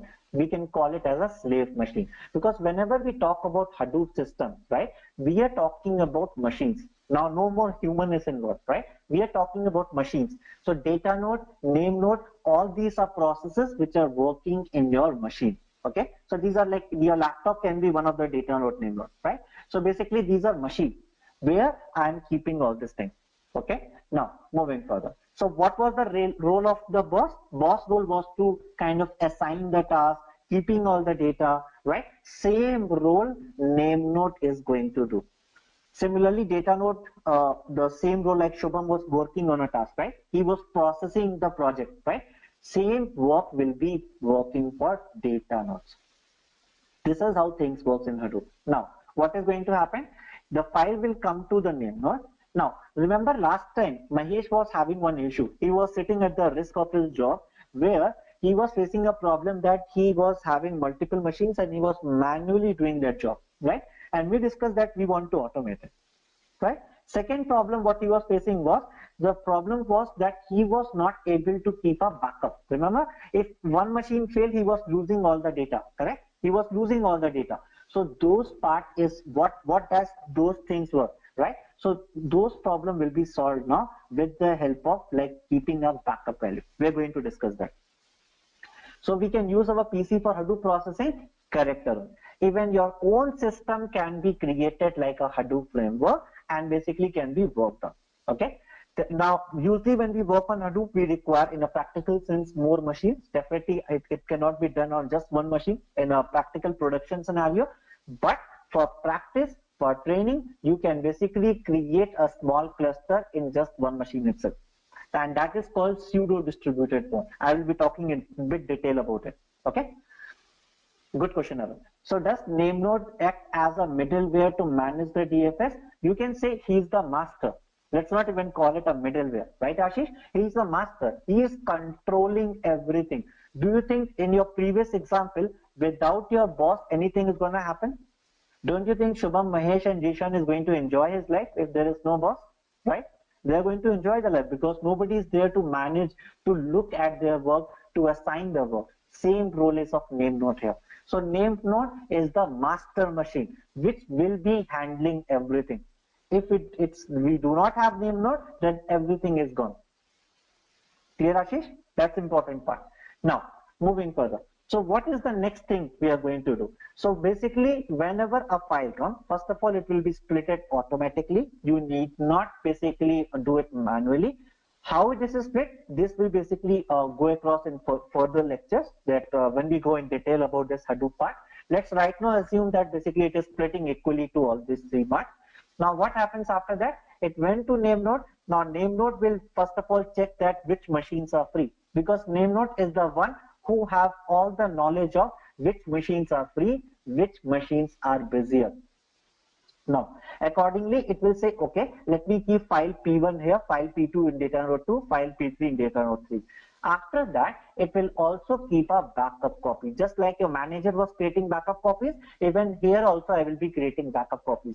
Can you make out the easily importance of keeping a backup copy? Because even a machine can fail, right? Machine can fail at any moment. So in that case, and that was a problem Mahesh was facing last time. Everybody remember that? So here we will also replicate the data, and that is called, this backup thing is called replication factor. So what is the replication factor? Replication factor is the number of files, including the main file and backup file. So can you tell me what is the replication value in this example? What is the replication value in this example? 2, right? Why? Because I have 2 copies of P1, 2 copies of P2, 2 copies of P3. By default, in Hadoop Word, we have replication factor as 3. Okay, and these are all configurable. You can change this value. You can make it 3, 4, 5, whatever number you want. Okay, it's all configurable. Now, this is called replication factor. Now the manager was keeping some data, so more replication will take care. Yeah, it will take more space. But Arun, in Hadoop Word, we do not worry about the space. And let me tell you, I have worked on multiple projects till now. I have never seen a single project where somebody have updated the replication value from 3 to 2 or 3 to 4. Okay, nobody updated from 3 because 3 is the safest value. It's kind of safest value, right? So basically, it's a rare scenario that more than 2 machines will fail at the same time. It can happen. Nobody is denying that, but it's a rare scenario. Correct. It also depends on the amount of data what you're processing. That's also one interesting point. Now, the manager was keeping this data, right? Similarly, your name node will also keep the data. And this portion, we are going to call it as metadata. In Hadoop Word, we are going to call this as metadata. Is everybody clear on this part? How we relate our analogy, similar analogy with respect to my Hadoop Word? Was example to my Hadoop Word? Was it really difficult? No, right? It was very easy if you kind of try to understand it with the simple words, right? Basically, try to relate with your daily life. You can easily get an answer of Hadoop, right?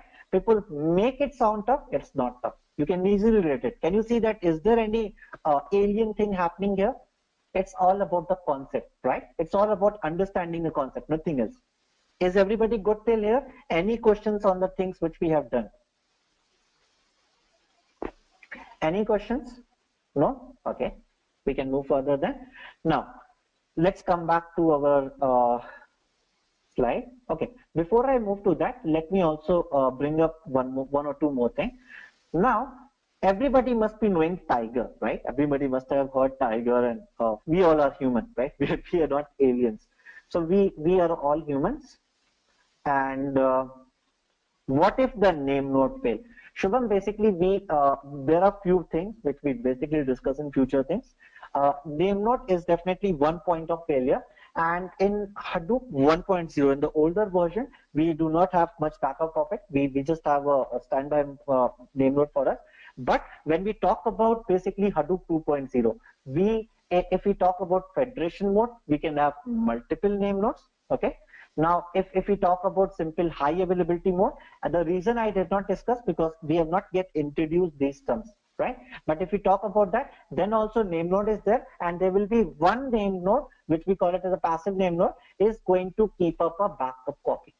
Okay, it's gonna keep a backup copy. So as soon as one name node fails, immediately the second name node will come up. Okay, so basically the backup name node will immediately become active. Just to give you a high level answer of it, Shubham, right? Because it's a deep course. So when we basically go further in future classes, we talk about all these things in detail, how basically these things works in name node category. Clear, Shubham? Now, everybody must have heard about human and a tiger. Tiger is our national animal of India. Okay. Now, let's talk about it. What is human? We are human, right? Now, how generally a human need food? How generally a human need food? Human will have the food in his plate and he will bring that food taking a spoon with the help of spoon or something and will bring that food towards his mouth, right? That's what human do, right? So basically human is going to bring the food towards mouth. Tiger also do that? Do tiger also do that? Is tiger that disciplined? Tigers do that? Tigers, lion, they do all that? No, right? What they do? They will bring the mouth, right? They will bring the mouth towards food and eat it, right? So they do completely the opposite thing. So what tiger do? Tiger will bring the mouth towards food, right? Now, why I'm talking about this? RDBMS system, my old traditional system works in a human way. Kind of very kind of you can say discipline kind of framework what we have. While Hadoop work in a tiger way. Hadoop do not care about the things. It will just jump on the day food. Okay. Now we can take an analogy. Let's change this analogy as food as my data. Okay. And mouth as a processing thing. Okay. We can call it this as a processing thing. So let's look at this. What we are doing here. So let's design this. Okay. So let's say that we are working on a RDBMS system. Now this is, let's say, your code. So basically when I say processing, who do the processing? Some written code, right? You must have written some programming code which is doing all that processing. So basically there will be some code, right? Some program which will be running as a part of processing. When we talk about data, let's say this is my data. Now, what's going to happen in my traditional RDBMS system? Data is going to be moving towards the code. So that's what exactly what human analogy also say. Now, moving towards tiger analogy. Now, let me ask you this question in another way. Why basically it behaves like a tiger? What is the biggest code you have written? For example, you must have written, let's say, some programming code. So your code will be in KBs, MB, GB. What is the biggest code you have written till now? Usually, what's the size? What you generally write? Can I get an answer? What is the size of code you generally write? MBs, GB, terabyte, maximum MB, right? Not basically going beyond the MB, right? Or maybe let's say GB if somebody have written too much amount of programming code, right? Now, do you think that this is MB? Now, when we talk about big data, my data is going to be MBs or it's going to be terabyte? Technically, it's going to be huge, right? Let's say it's going to deal with terabyte amount of data. This become big. Now, what do you think make more sense? Do you think I should send MB of data towards terabyte, or do you think it makes sense to send terabyte of data towards the MB of data? Which one do you think more sense? Just think from the network point of view. Which one will be faster? Definitely sending MB of data towards terabyte of data make more sense, right? So that is what Hadoop do, right? So basically it will be sending the code towards my data. Okay, that's how Hadoop works. That's a very interesting point about Hadoop. Okay, let's move to our PPT.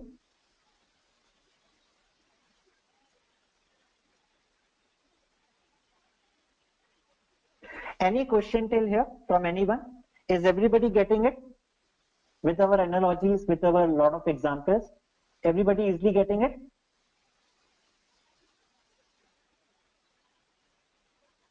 Okay, thank you. Now, moving ahead. So basically, this is what we have discussed. We have just seen that we have, one second. Yeah. So we cannot store this big data with us, right?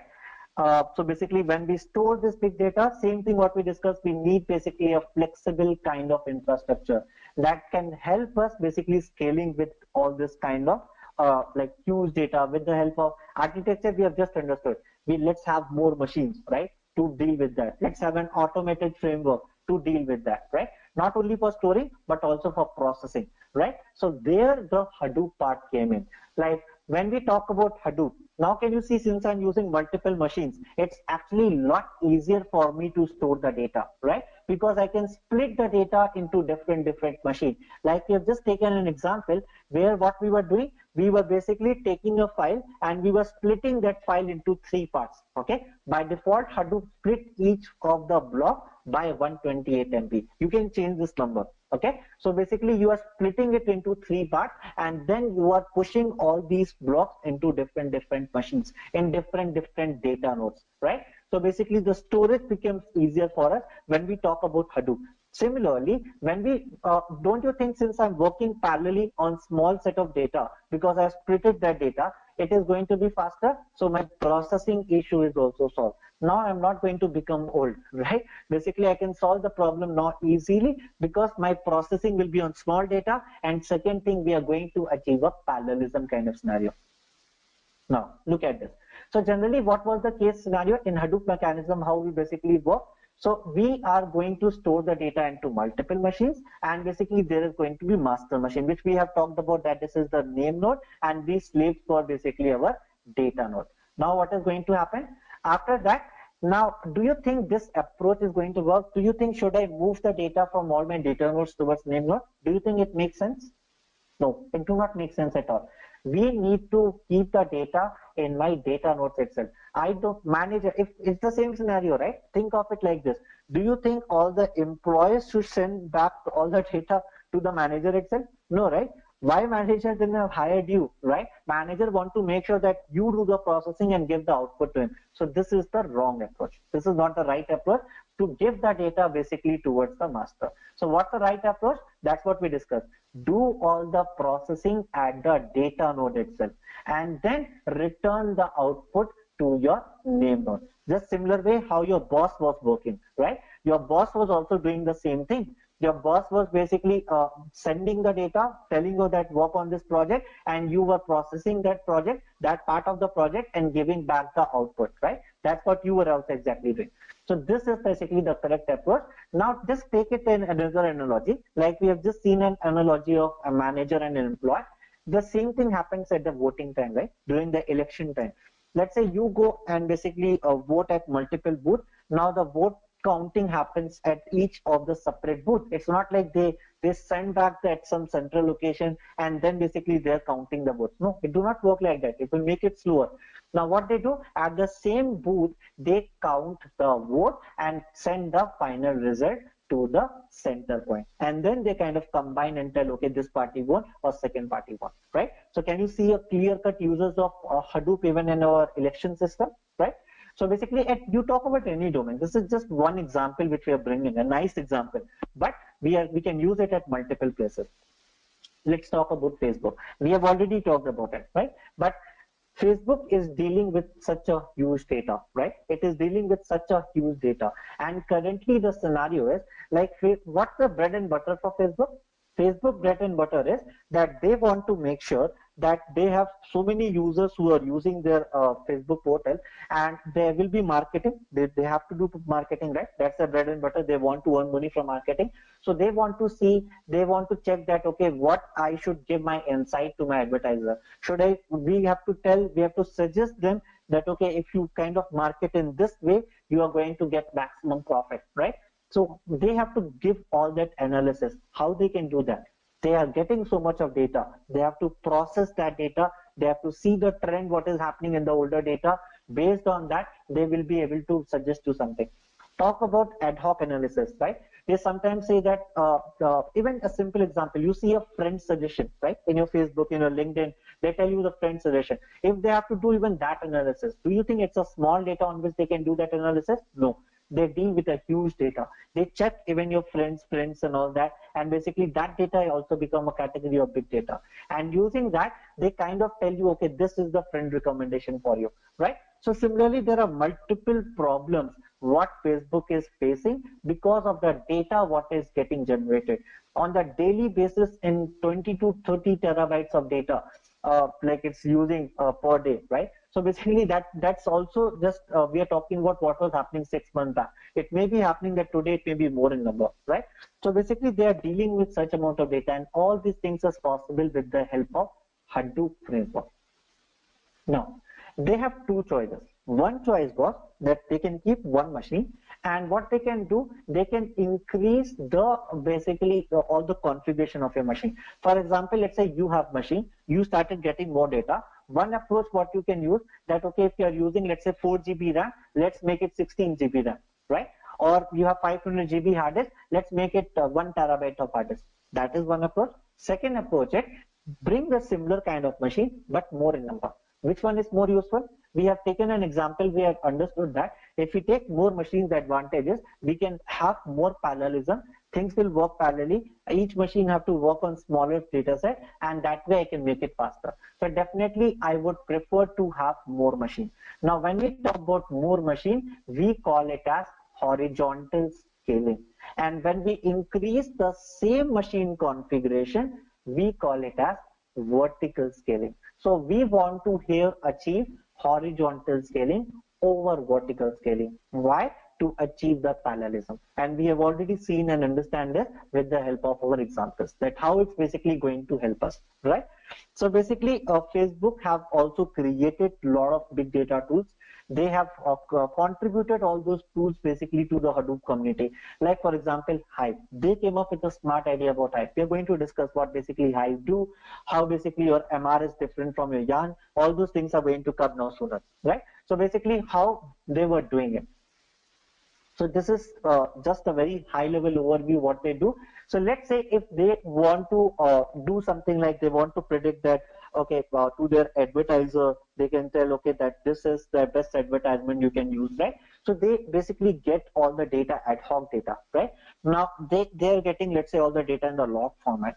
Now what they will do, they will have their own Hadoop cluster where they will be having the name node, plus data nodes, all those things will be available. What they do, they will collect the data, they will compress all that data to make it slower. Now the compression can happen in terms of serialization, where we can convert the data to the binary format. It doesn't mean that we will zip the data only, right? So basically that compression and all will happen to just kind of reduce, because they're dealing with huge data, right? Now they will collect it in some of their place, and now using some Hive Pig tools which are available with Hadoop, they will be doing their analysis. Once they will do their analysis, they can start delivering the output. Later, if they want, they can also store the final output in their RDBMS system. We are going to see an interesting example in practical, okay? Not with respect to Facebook, but we are having a Reddit example where we are going to show you that similar kind of thing, not exactly the same thing, similar kind of thing you can achieve without having any knowledge of Hadoop, okay? How we could manage network bandwidth consumption, input, output, and cluster. Managing this is going to be very costly. Yes, this is going to be little costly, and basically even the bandwidth and all, it's going to increase definitely your cost factor. So you need to make a call. It's not like that everywhere you start using Hadoop, right, blindly. You have to take a call whether my data is huge enough. What is more important for me? Is it going to be like network bandwidth or the storage space? This cost is important for me, or at the same time my processing is important. Like I've given you an example of Facebook or Google, right? Do you think Google can afford a slow kind of response in their query? No, right? They cannot afford to do that. Don't you think if they have to compromise between cost and basically the processing speed, which one do you think they will prefer? Abhi, can I get an answer? Which one do you think they will prefer? Definitely they will prefer the processing speed, because that's their bread and butter, right? So yes, it is going to be costly. I do not deny that. But at the same time, you need to look at the business, right? You need to look at that, what is more important for me. And that's where Hadoop pitch in. That's where Hadoop pitch in. And basically it's going to increase the cost, but at the same time, it will make sure that what the business role is there, it's going to help you first with that. Now let's see the ecosystem and component of it. Now let me take you again to my whiteboard.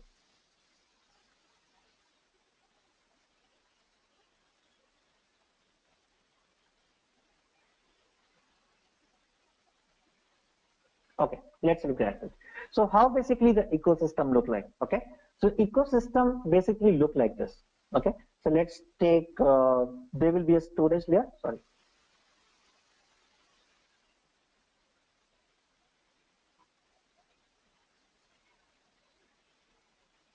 Okay, so what is going to happen is, let's say this is my HDFS system. So when I say something in HDFS, take it, think it like this, that let's say this is going to have my data nodes and all, where I'm going to store my data, right?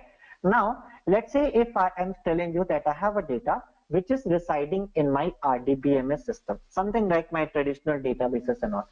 Now, tell me, do you think I can just simply copy paste data from my RDBMS to HDFS? Can I simply copy paste? Can I do that? Definitely no, right? Can you feel a need of a tool here which can help me basically to transfer the data from my RDBMS to HDFS? Can all of you feel a need of tool which can kind of connect and to help me to do that, right? So that tool is called Scoop. Okay, this thing is done by Scoop. So this is a very good tool being used to transfer my data from my simple RDBMS to HDFS or vice versa. Now, so this is my Scoop tool. Moving further. Now, let's look at this part, right? So it can happen, right? It's not only that I can get the data from my structured way, right? Because we have just talked about that 80% of the data is unstructured. So maybe you're getting unstructured data. Let's say you're getting weblogs, or maybe at some unstructured kind of data. Now I can no more use Scoop. So what I have to use for that? I have to use Flume for that. So Flume is another tool, Flume or Kafka. Kafka is also very famous tool. This is one tool which basically can help me to get this data, Kafka. Okay. Now, further to that, we have a few more things. Correctly, we can completely move our RDBMS, whole RDBMS data to HDFS. And generally, when we take this as a whole course, we show you in practicals how we can do it, not just by word. We basically show you a lot of examples to show you how you can transfer all that data. Okay, that's actually very interesting thing to look at. Now, second thing, if you look at, we going to have something called as YARN. We have discussed about it. YARN is my cluster resource manager. We are going to discuss about it. Second thing, we have something very important called as MapReduce. What is this MapReduce? Okay, first of all, MapReduce is, as we have discussed, right, that what we should do, that if I have a code, I should send that code towards my data, right? We have talked about that. If we have a code, let's send that code towards the data set. That code, what you are writing to achieve this in Hadoop, okay, that code we are going to call it as MapReduce code. Okay, so it's a different kind of programming framework, and where you can basically you will write the code in the MapReduce way, and it is going to process your output. So that code, MapReduce code, basically goes towards the data. Where is the data? Data is sitting in my data node, right? And basically you will be, that MapReduce code will be processing it. Okay, so that's a high level overview about MapReduce part. In Hadoop 1.x, means any version which was before 2.0, there was no YARN. There was no YARN. So what was the scenario? The scenario was that we were only having MapReduce and HDFS. We were having only these two things. Now, what was the problem? Since I have only these two things, MapReduce and HDFS, they were tightly coupled with each other. Now, if I have to perform any operation in Hadoop world, I need to do it only through MapReduce way. But that's not an ideal thing, right? We don't want to do such thing in ideal scenario, because maybe MapReduce have some problems. Maybe it's little slower in comparison to other frameworks. I want to pitch in some other framework. Can I bring it in? Yes. That was made possible with the help of YARN. Okay. After the introduction of YARN only, frameworks like Apache Spark was able to pitch in. Now this is kind of more famous framework, right? Because of the processing speed. Now, what happens basically? If I need to talk to my HDFS, I will be talking with the help through yarn. Okay, so basically, even MapReduce need to talk, it will be talking through yarn. Similarly, Apache Spark need to talk, it need to talk through yarn. So basically, when MapReduce API will go, yarn will understand it's a MapReduce API and will accordingly process it. Similarly, Apache Spark API will go, it will understand this Apache Spark API, will accordingly process it. Okay, so basically the yarn introduction made it possible to introduce any other framework. Otherwise, in Hadoop 1.0, it was not even possible to do that. Now, MapReduce, we kind of write a lot of things in the terms of programming languages. For example, you can write a program in Java program. Okay, so like you will be using some programming language to write MapReduce code in the MapReduce way. Now, it is not as that simple always, right? It's not that simple always to basically use MapReduce programming, right? We just don't want to always want to write our program in MapReduce way. Now, what they have done smartly, they came up with frameworks like Hive. Okay, now what basically Hive was there? So basically there are a lot of SQL developers. I'm pretty sure in this class itself there will be people who must be from SQL background, right? Now they might not be good in Java. Now they must be thinking, can I survive in MapReduce? Yes. So what basically is the scenario with Hive? You will keep on writing the code in SQL programming way. You will not do anything in Java programming. You will still write your SQL code. What Hive is going to do? Hive is going to convert your SQL code to the MapReduce way internally. It is going to convert your code to the MapReduce and will process the data and give you the output. So that way, as a user, MapReduce layer became abstract to you. You need not worry about that. Moving to the second part. Similarly, it's not mandatory, right, that every developer is a SQL developer. There may be developers who love using scripting language, and that scripting language we are going to call it as Pig. Okay, so here it also do the same thing. So this Pig tool is written basically keeping all my big data people in mind, and what they basically do, like you will keep on writing the thing in scripting way, like how you do in Perl scripting, shell scripting, the similar kind of syntax, and it will convert your scripting query to a MapReduce query and then basically give an output. So again, MapReduce remain abstract to you. We have one more famous framework called as Mahout. Mahout is written for machine learning. Okay, this became actually very interesting. Why? Now we are kind of combining machine learning with big data. Again, you will be writing, so it has its own API. You will be writing your own API, and then it is going to get converted to MapReduce and give you an output. So this Mahout is very interesting. Now, on the other side, on Apache Spark, and we have also some tools, right? Now, here we have something called as Spark SQL. So it is going to be little faster when I talk about Spark SQL. Now, what Spark do? Okay, Spark is doing all the computations in memory. Okay, we call it as RDD. Anyway, we are not going to discuss RDD in detail in today's session. Generally, we go in detail in the future classes. So it is RDD is faster. Since I do a reprocessing in memory, it is faster in comparison to my MapReduce. Almost 50x time faster a lot of times. Okay, 10x to 50x time, which is faster. Now, when we talk about Spark SQL, you can call it is very similar to Hive, where you will write your query in a SQL way, and it will convert this now no more to MapReduce, but it will convert it to an in-memory way, like how my Apache Spark will process, and it is going to give you a faster response. Okay, moving further, we have a very interesting thing. Abhishek, yeah. So basically, you can write in any language. So when we talk about Spark, you can write basically in Scala, Python, Java, and R. These are 4 supported languages of now for Spark code. When we talk about MapReduce, you can write in Python, Java, Scala. All these languages you can use basically, while even R, right? So MapReduce have in fact more support in comparison to Apache Spark. Apache Spark have these 4 languages support. Okay. Now, moving further, so basically there is another interesting thing called as MLlib. What is this? You can say this is a replacement for Mahout. Again, this do kind of same machine learning stuff, but the thing is it is going to be much faster in comparison to Mahout. Third important component, which is actually a very interesting component, called as Spark Streaming. Now, this is interesting. Somebody asked me this question on real-time processing or a batch processing. Now, this is an answer. When we talk about map-reduce way, we can only work on batch data. When I say batch data, I mean historical data, the data which is already present with me. When we talk about Apache Spark, we can work on batch data as well as real streaming data. So when I say real streaming data, it means as and when the data is coming, process it. Let's take an example of bank, right? Who's checking the credit card fraud. What do you think they are doing? Are they doing batch processing or real-time processing? Definitely real-time processing, right? Why?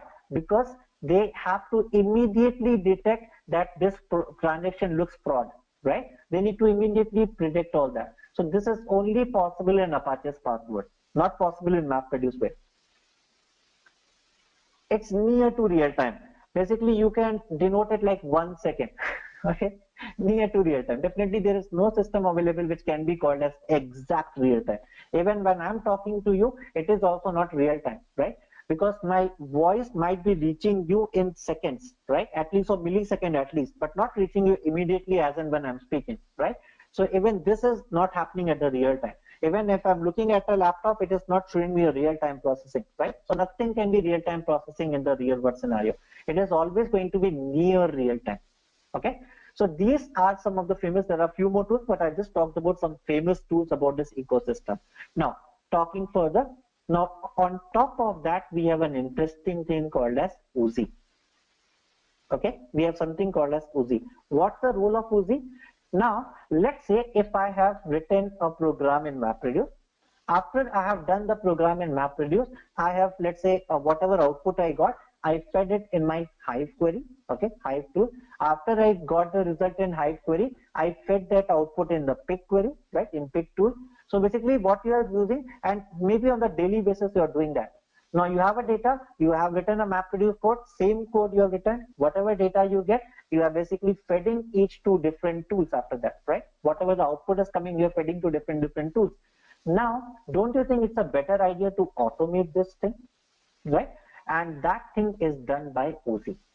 So basically, Uzi is automating each other tool scenario, right? So what I'm processing, I want to automate it so that I need not manually do these things as well. So that is done by Uzi.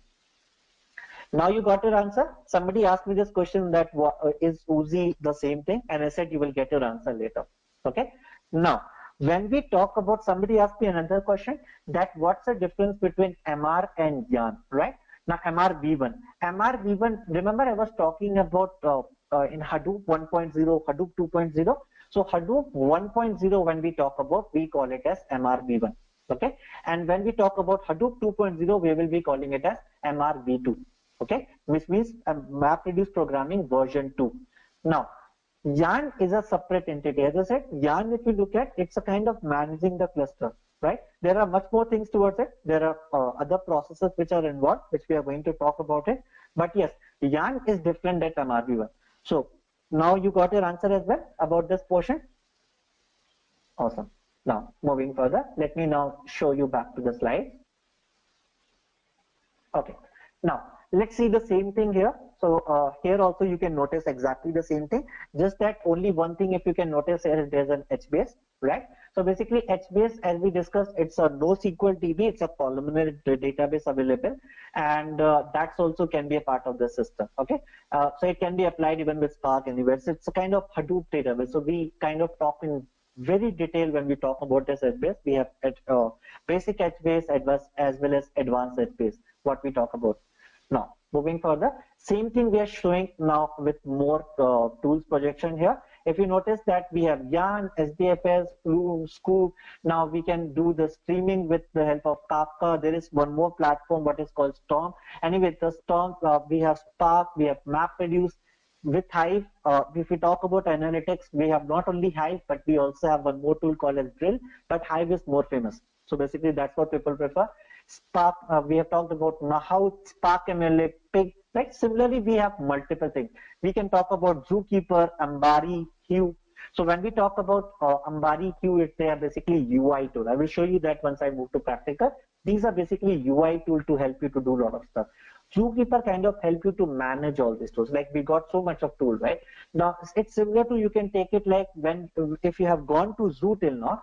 So what basically happens, there are multiple animals in different cages, right? And a zookeeper, who is the owner of the zoo, they manage all those animals, right? Same kind of role you can take it for zookeeper. Okay, now this is interesting. So basically, when we talk about Hadoop 2.0 component, we have already discussed about it. We have HDFS. In HDFS, we can talk about name node, data node. Now, what is the secondary name node? Remember, I was talking about that whenever we have name node, we can have a backup of it as well, right? There will be secondary name node, which is kind of a backup.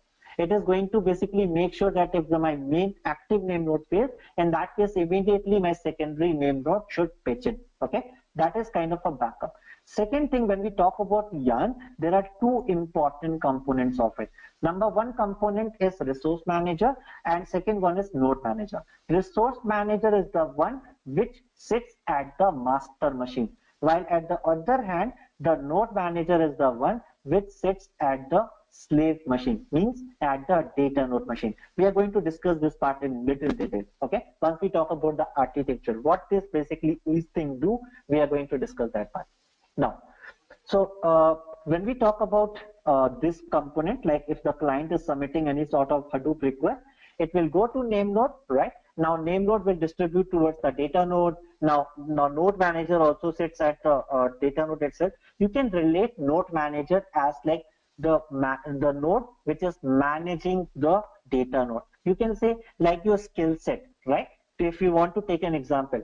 Now in that boss and employee example, do you think Mahesh can do, if a boss come and say that, can you do this Hadoop work? Do you think Mahesh can do it now? If he get a project on Hadoop, can he do it now? No, right? He don't have that skill set to do it, right? Similarly, in the data node, whatever data is sitting, right? I cannot just process it without the help of something, right? It requires, if you can take an analogy of the skill set, right? It requires some knowledge or some code to execute it. That would be the role of your node manager. Resource manager is going to basically look at from the master level itself that which machine I should send my mapper and reducer code, right? It need to know, right? Which machine I should send this code. Like your boss need to know that, okay, looks like Mahesh is free, looks like Jashin is free, right? Looks like Shubham is free. And accordingly, he distributed the job. So he applied his own brain, his own skill set to see that how I can basically send the job. How he did that? He might have looked at his metadata, might have looked at all those details, and based on that, he kind of identified, okay, looks like my all this thing can be done by these people, right? So those things will be done by your resource manager. We basically talk about it in big detail once we talk about when we talk about basically this architecture side. But just to give you a brief how basically things work. Now, let me go back to my paint. Look at this, what basically we are going to do here. So basically what happens in this when we talk about resource manager and node manager. So point number one, let's say you are a client, okay, and you submitted some request. Let's say there's a client which submitted some command. Now what is going to happen? Point number one, it will go to the master machine, okay? You submitted that to the master machine. So let's say you came, you submitted the command to the master machine. Now master machine will identify that, okay, is it a valid data? Is it having the right permission? All those details it will check. Once it will check that everything is good, what it basically going to do, it is going to open a job queue, okay? There is a job queue. So the resource manager is sitting there at the master machine. It is going to have a job queue. So it will assign a job ID, okay? Let's say to that command what you have sent, it will assign a job ID. Now the job ID will be returned, and also it will be saved, all the details about this job ID will be saved in one of the temporary HDFS location. Now this temporary HDFS location, we will be keeping all the details of job ID for. For example, what is the input file, what it want to keep, what is the output path, right? All the details, the jar files, whatever is required to execute it, All those details it will keep in the temporary location. Now there will be multiple jar files, right? Let's say J2 is there, J3 is there. All these jar files will be there. Now what is going to happen? Look at this. So let's say I have multiple data nodes here. Let's say I have multiple data nodes. So what is going to happen? It is going to, now after it saves it to this temporary location of SDFS, it is going to return back the thing and say that I am submitting my command. Now at this position only, it is going to submit my code. Okay, once it submit my code, what it will happen? Now this job ID will be activated. It goes as a FIFO queue, and it is going to go to any of the data node. It will randomly choose any of the data node and will elect it like a team leader. Okay, it will elect it like a team leader. Now what will happen? In the team leader, it will open a process called as application master. Now notice what happened. Here I have node manager and I have application master. What this application master is going to do? It is going to go at that temporary location, will read the data, it will go and talk to name node, will understand where the data is lying, will kind of identify how many resources I need, how many resources I need to execute it. Once it collects all the information, it will give back the information to my job IDs. Once that is done, your resource manager will say that, okay, this is the resource request it is asking. If it is a valid request, it will say, okay, let me send the code. So it will send the map reduce code towards this machine. Okay, so this will send the map code. It will identify that which machine I need to send. It will accordingly send this code. Now what happened? When it will sending the code, it is sending it in the form of container. What is the container? So where you process the data? Do you process the data at the hard disk level, or do you process the data at the memory? Where you process the data? You process the data in memory, right? So definitely in memory, you need some place where you will be executing your data, right? That place is called container. Okay, that place we will be calling it as container. So it will assign the container to this data node where they can execute and process the request. This is a very high level picture of how basically your yarn work, how basically your resource manager and node manager work, but it is basically discussed in future classes in detail. There are a lot of things basically at the background which still can be talked about, but this is a very high level picture what I'm giving you at a moment. Okay, it requires a lot of background knowledge. So basically, we generally teach it in third or fourth class. We do not start with the first class. But yeah, basically, more details will come mostly in the future classes. Now, moving further, let's go back to the slides again. Now, so what is the thing we are going to do here? So it is having the same thing. This shared edit log, you can take it like basically the data which is sitting at the hard disk level. Okay, we call it as edit log. So basically the data which is sitting at the hard disk level in your name node, we can call it as edit log. For now, you can take it like that. So basically there are active name node, standby name node, means one is active, which is the main name node, and second name node would be your backup name node, where you will be keeping the backup copy. Now they will be talking to data node, there will be node manager, there is application master, container. We have seen this in detail part, right? Now moving further. Now notice the second part. This also we have discussed. Resource manager will open an application master and it will open a container as well based on whatever the request application master is sending, right? So these things we have just seen it with our example, right? Same thing is being explained, but it is what we have seen it is in more detail. Now moving further. Now we have, let's say, multiple machines. This is actually a cluster looks like. Let's say in one machine I have configured my active name node. Let's say that active name node machine have 64 GB RAM, 1 terabyte of hard disk. It has, let's say, 8 cores of processor. It has Ethernet. It has operating system which is sent to us operating system. It has power of supply, right? All these details, let's say, your active name node have. We want to make sure, right, that we do not want to lose our data. So for that, we are keeping a standby name node. Now, you may ask me a question, what's the difference between standby name node and a secondary name node? Because I'm noticing two things. Okay, so basically standby name node, if you notice, having the same configuration as active name node, right? Now, what basically happens is, if my active name node fails, In that case, immediately standby name node will take over. Immediately it will take over. Okay. Now, so what happens basically here is immediate action is happening. While at the same time, what will happen in secondary name node is it will not actively take over. If you have only active name node or secondary name node, your secondary name node will not actively take over. What secondary name node role is? A secondary name node is just taking a snapshot of data. It is making sure whatever metadata you are collecting, it is just keeping a copy in Excel, but so that your metadata remains safe.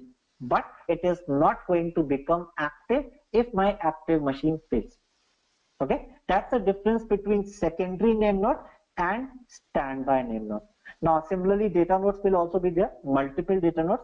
In fact, more the number of data nodes, the better the cluster would be.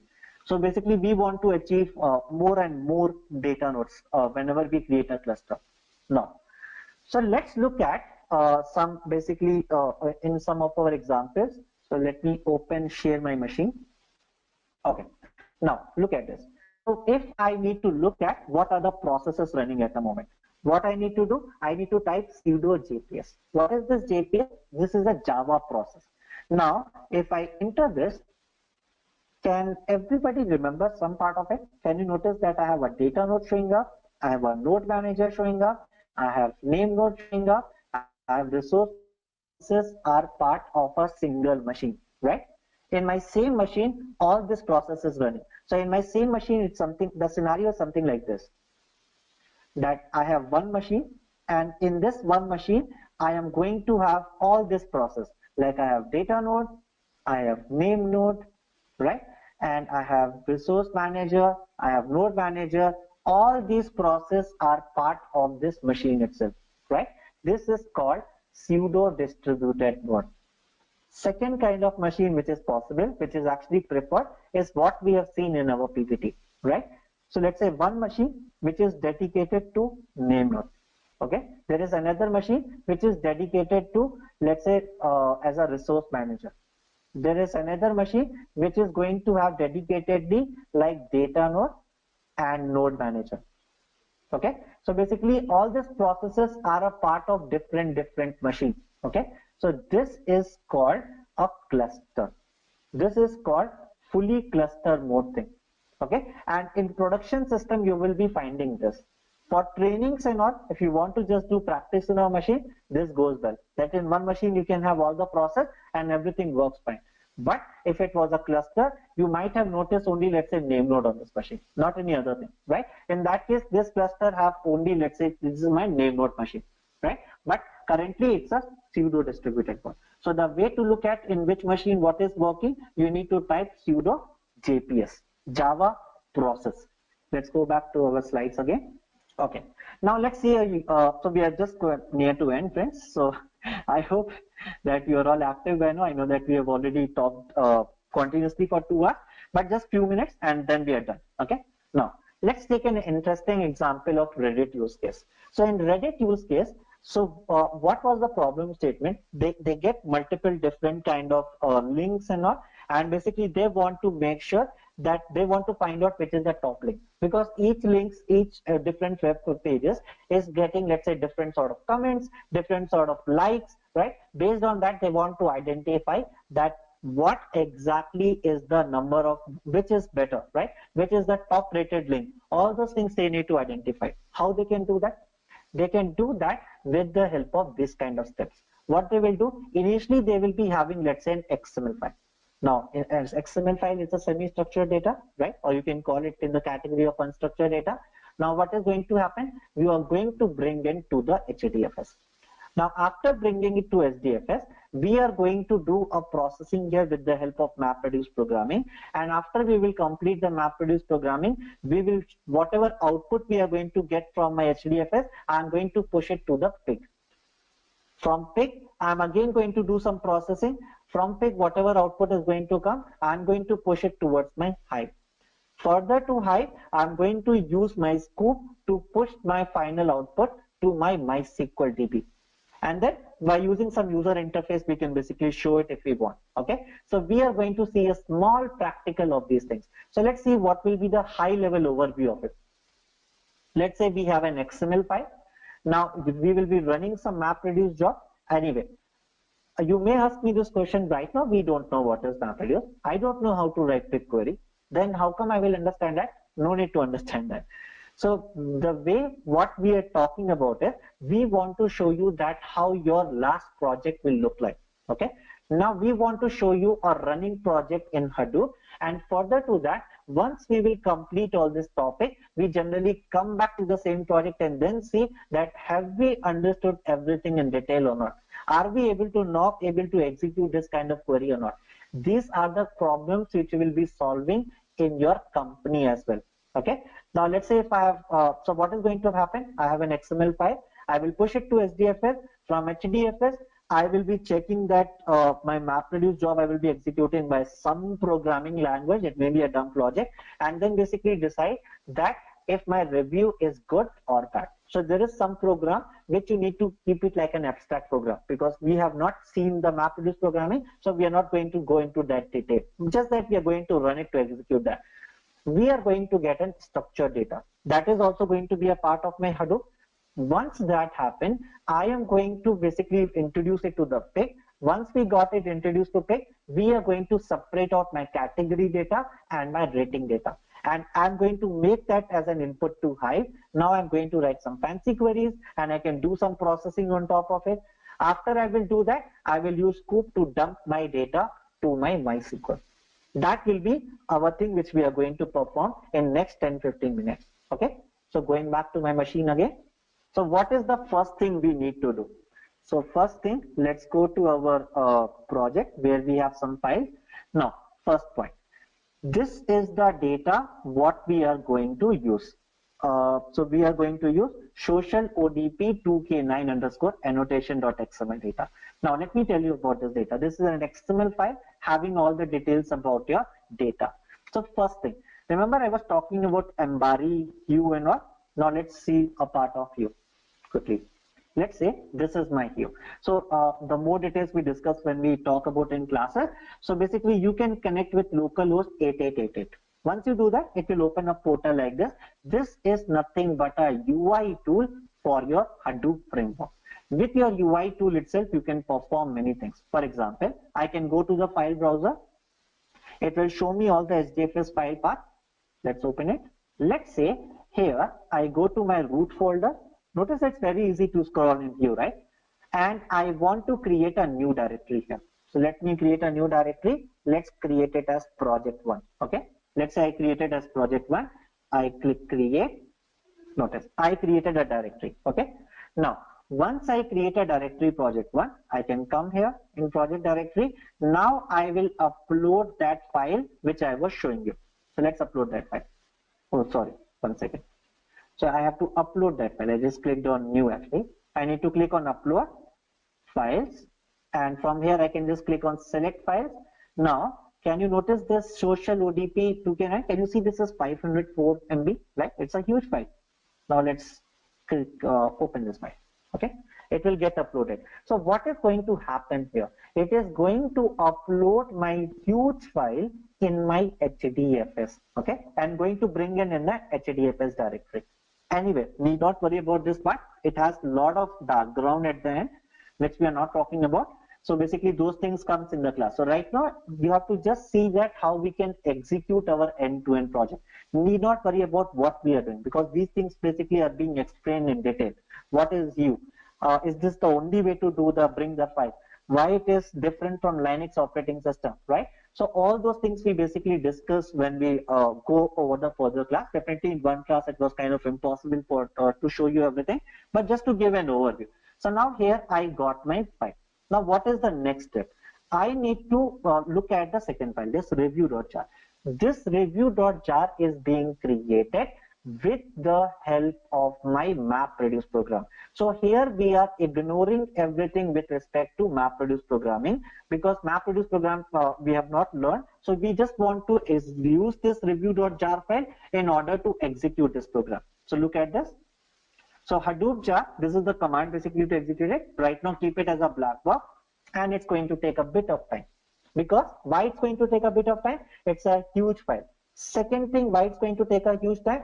Because This is the data which is I'm running in my local machine. Means in one machine only I'm trying to execute everything, right? My data node is also on one machine. My name node is also on one machine. So everything is on one machine. That's the reason it is going to take little time. If you are running it on a cluster, it is going to be very quick because there I can leverage parallel processing. Here I cannot do that. Okay, let it execute. It's going to take another 2 minutes.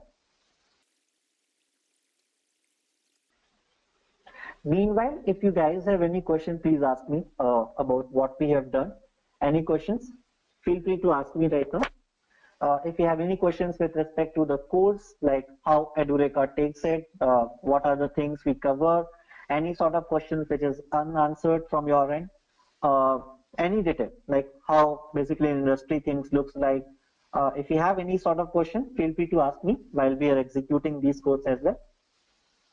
Can I have few questions, friends? If you have any questions, even with respect to your career or anything, like you may be from different domain, you might be wondering that if I move to this area, is it going to be useful? Is it difficult?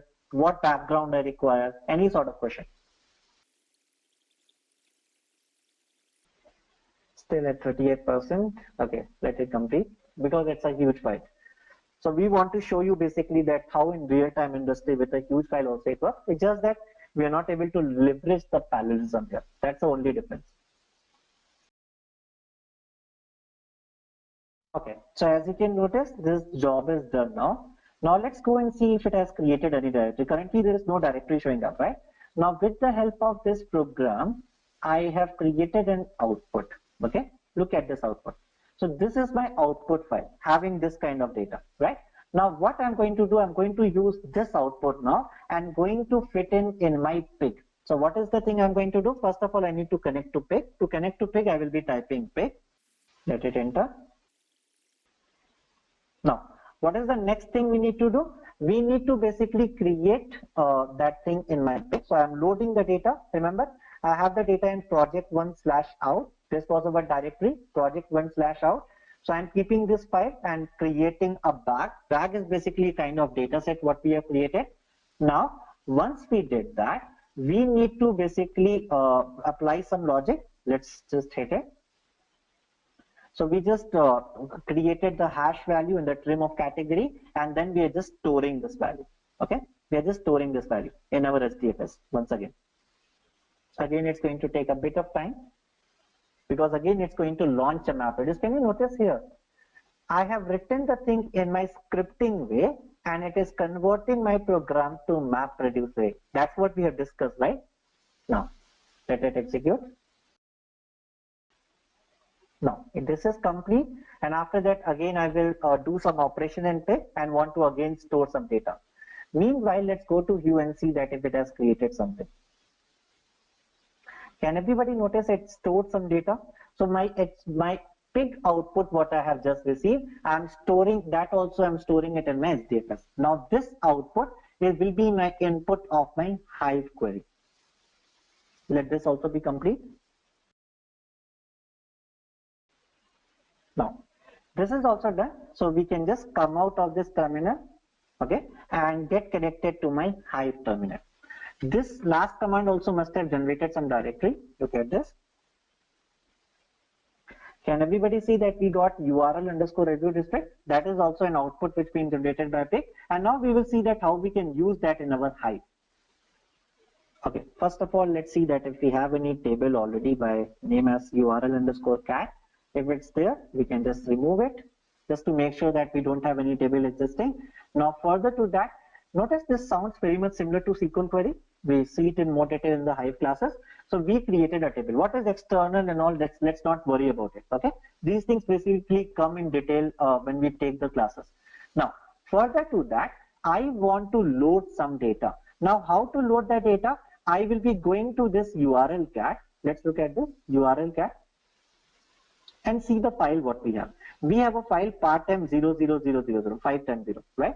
So what we need to do further to that, I want to load the same data file towards this URL file. Okay, so what I'm doing, just 1 second. Yeah, so we have this file. Now I will be loading this file, and then after that I will be reading the data to just make sure that everything is good.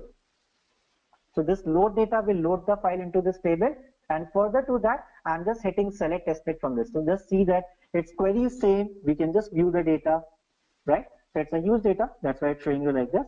Now, further to that, once we have done it, I want to create one more table, and that table is URL underscore review.district. Okay.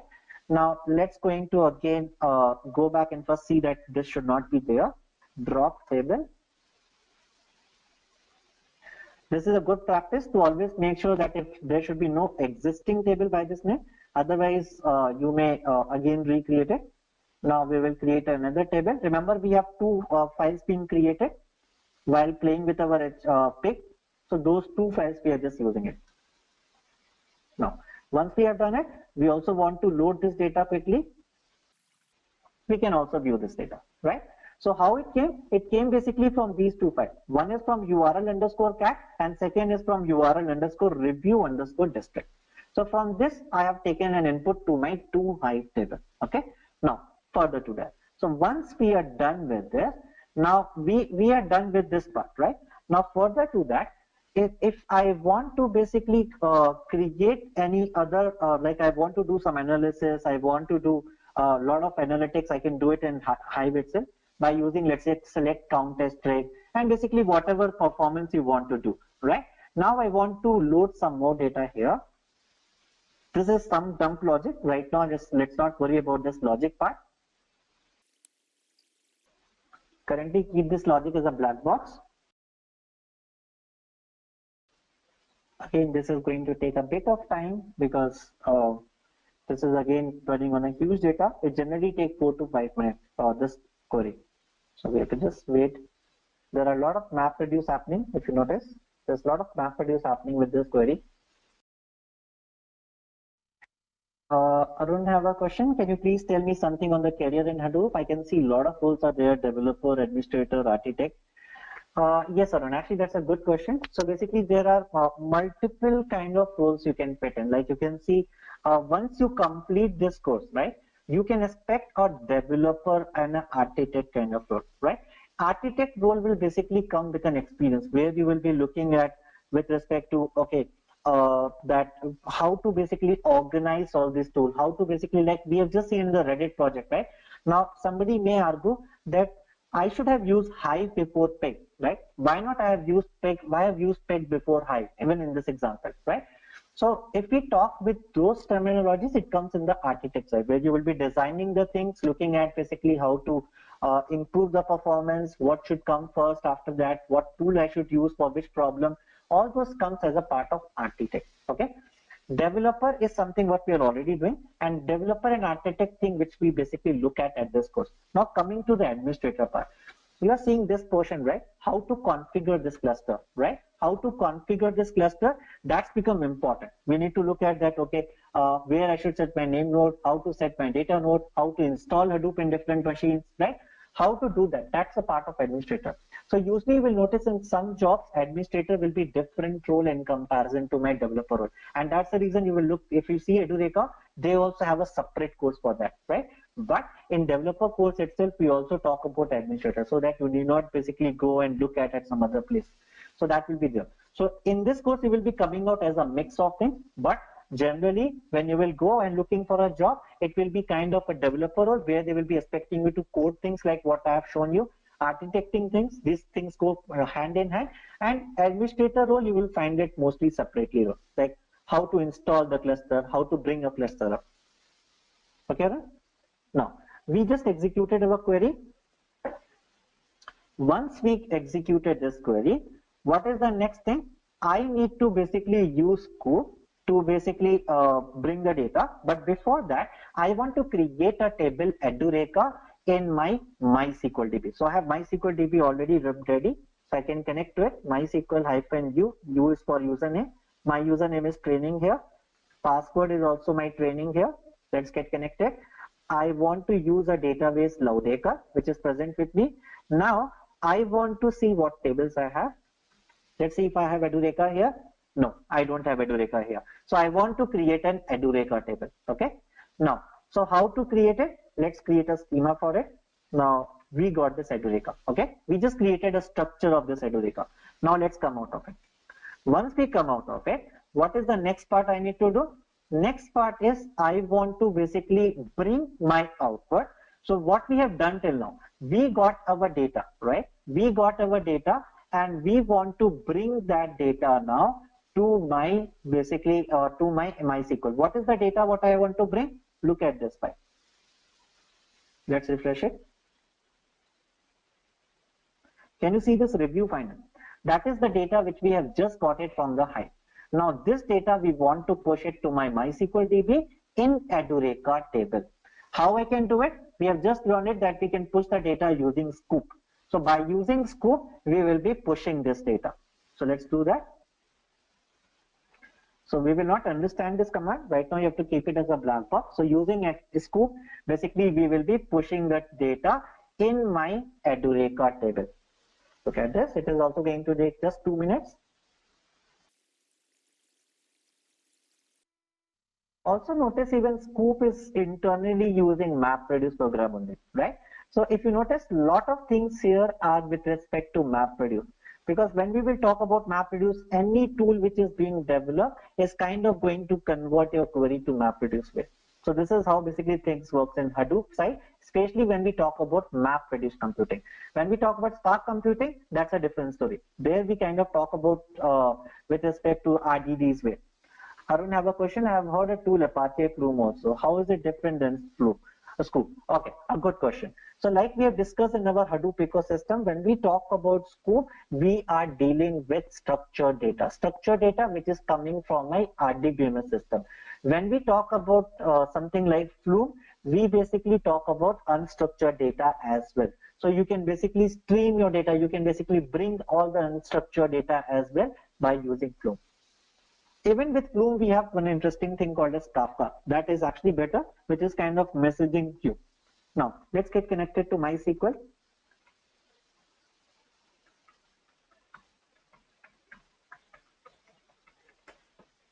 Now, let's go and connect Cloudacre and see our Edureka table, right? Now, let's say select asterisk from Edureka. Now, you can see that the data which we have generated in our HDFS, we have pushed it in our MySQL, and this is the final output for Reddit.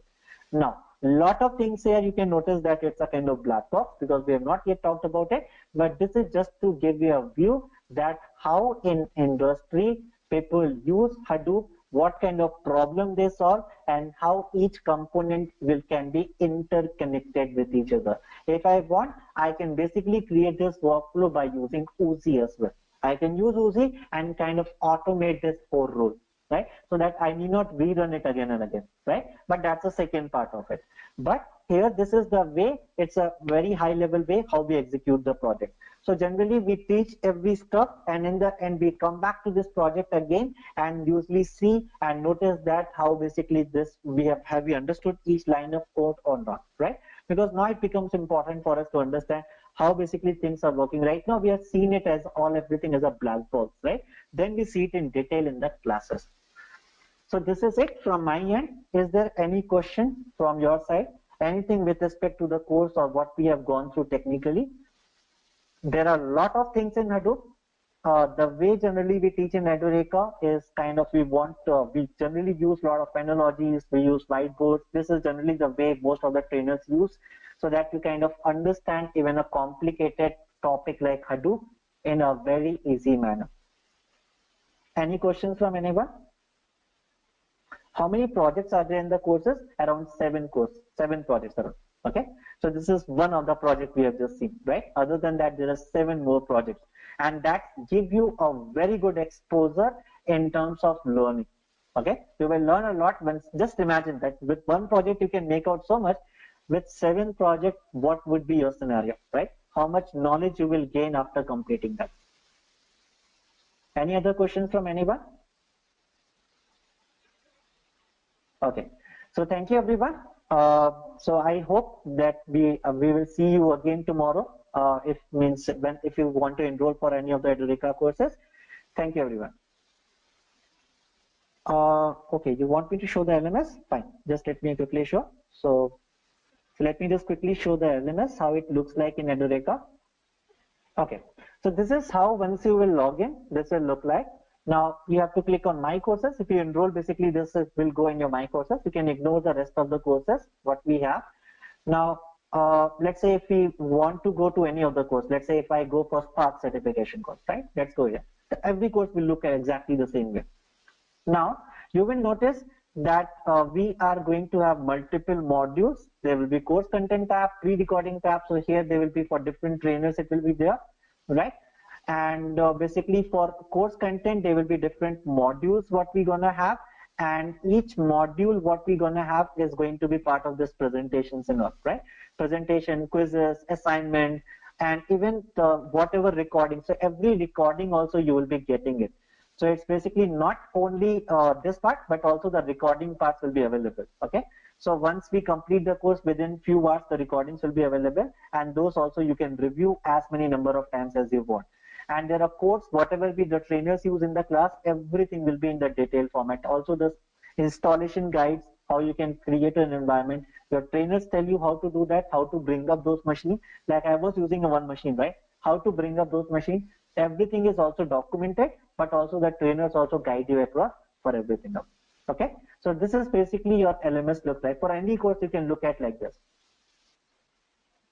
Okay, any other question, friends? Okay, so thanks a lot, friends. I hope you enjoyed the session, and I hope that we will see you again. Thank you, everyone.